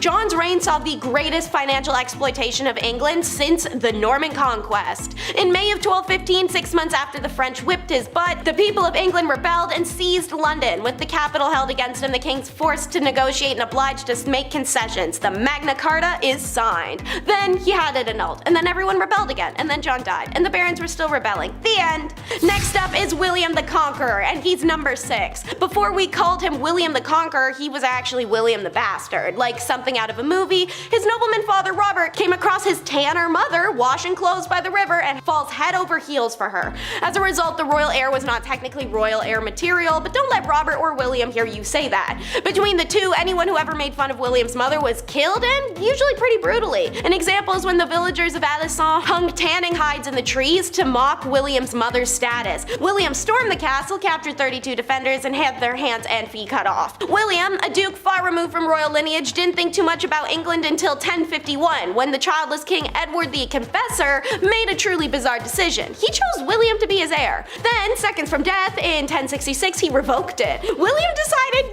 no, I'm getting what I was promised. However, England was in a full-blown crisis of succession for years until William defeated Harold II at the battles of Hastings and became the new King of England. In wake of his victory, William ordered the harrying of the North. In order for the English population to understand its new new state of affairs, he sent his men to the north to kill en masse and pillage stocks. This also made it easier to fulfill his promise of giving the land to his loyal followers. He then imposed new laws, raised taxes, and introduced harsh punishments against those who stepped out of line. The people of England were infuriated by William's new laws, and a series of revolts sprung up north of the country. In response, William and his armies attacked the northern villages, killing everyone in sight as well as the livestock and burning down barns. The lack of livestock led to starvation and disease for what rebels had survived, and the countryside started to reek of corpses. The total death toll, 10,000 people. Up the tower we go for number 5. It's Richard III.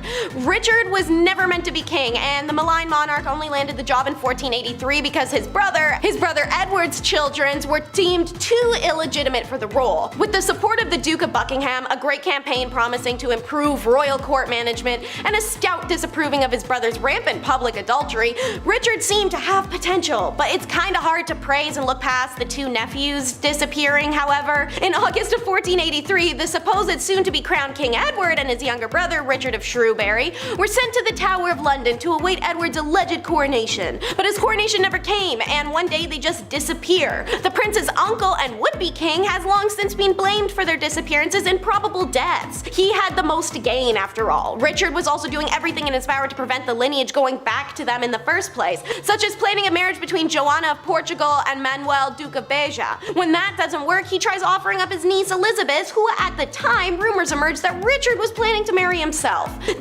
This rumor more than possibly drove some to side with Richard's only remaining competition for the throne, Henry Tudor, the same man who defeats and kills Richard at the Battle of Bosworth in 1485. On to number 4, we have Sviatopolk the Accursed. Now, damn, that's a heavy name, but it's one well earned. I'll be more than honest, as usual, it's actually quite hard to judge if the medieval nobility of Kievan Rus were necessarily good or evil, as we know very little about them, and what we do know is word-of-mouth stories that survived for centuries before finally being chronicled. So we've all played the kids game telephone. I don't have to tell you how easily word-of-mouth stories can be converted and contorted. Sviatopolk, the son of Vladimir the Great, who baptized Rus to Christianity, certainly had the worst publicity possible documented. He's infamous for the death of his 3 brothers, Boris, Gleb, and Sviatoslav. Sviatopolk's reign was relatively short one, from 1015 to 1019, because brother he hadn't gotten to, Yaroslav the Wise, took action against him. Then Prince of Novgorod, Yaroslav defeated his brother, causing him to flee to Poland where his father-in-law was based. With his help, Sviatopolk returned to defeat Yaroslav, causing him to flee back to the Novgorod. It became a back and forth, taking turns driving each other away, and it was only in 1019 that Yaroslav won. Siva died at age 29, traveling back through Poland. Number 3 is Christian the Tyrant. His most notorious act was the Stockholm bloodbath of 1520, when after a 3-day coronation feast, he beheaded 82 nobles in the Swedish capital after promising them amnesty in return for intel. Up until this point, everything had been going his way. He had reunited the Kalmar Union under his rule, taking control of trade in the Baltic Sea, and married the sister of Charles the Holy Roman Emperor, joining the powerful Habsburg family. But as said by history professor Lars Biddelsgaard, Christian gained a lot of enemies in a very short time at the end of 1520. To quote, "The bloodbath was a game changer. Partly it led to a rebellion in Sweden at the time when he didn't have any money left to pay for troops. Partly it was because the Danish nobility began to fear that they would see the same fate and lose their heads. In Denmark, Christian II had carried through a modernization program, limiting the power of nobility and strengthening his power as king. And when has the upper class ever liked having their sense of entitlement towards power tampered with? When Sweden started to break loose from the Kalmar Union, the Danish nobility lost patience, forcing Christian from the throne, driving him into exile, and replacing him with his uncle. Not every ruler is ruling over a kingdom. Number 2 is John and the White Company. John Hawkwood led the White Company Knights band that tormented the countryside of France, Italy, and Spain in the 14th century. We've done quite a few videos on this channel that explain how knights are kind of like labor or bodyguards for hire when there isn't some war or inquisition going on. Because medieval aristocrats like to disband their armies the moment they no longer need their services. During those times, the men would band up and ride out. As a result, hardened soldiers often found themselves at loose ends and many miles from their homelands. Since medieval armies fed and supplied themselves by pillaging farms and towns as they went, the mercenaries knew that was efficient, free, and easy easy for them to accomplish, so they continued in this practice. They roamed the countryside, robbing, violating people, and kidnapping random wealthy hostages for ransom. Of course, they were available for hire, but local landowners were more likely to pay them to simply go away. This is also why chivalry was invented, a code of behaviors and rules to govern these knights to stop their overall rampant and sociopathic behavior. Although Hawkwood, who in retirement would set himself up to be a respectable citizen in Florence,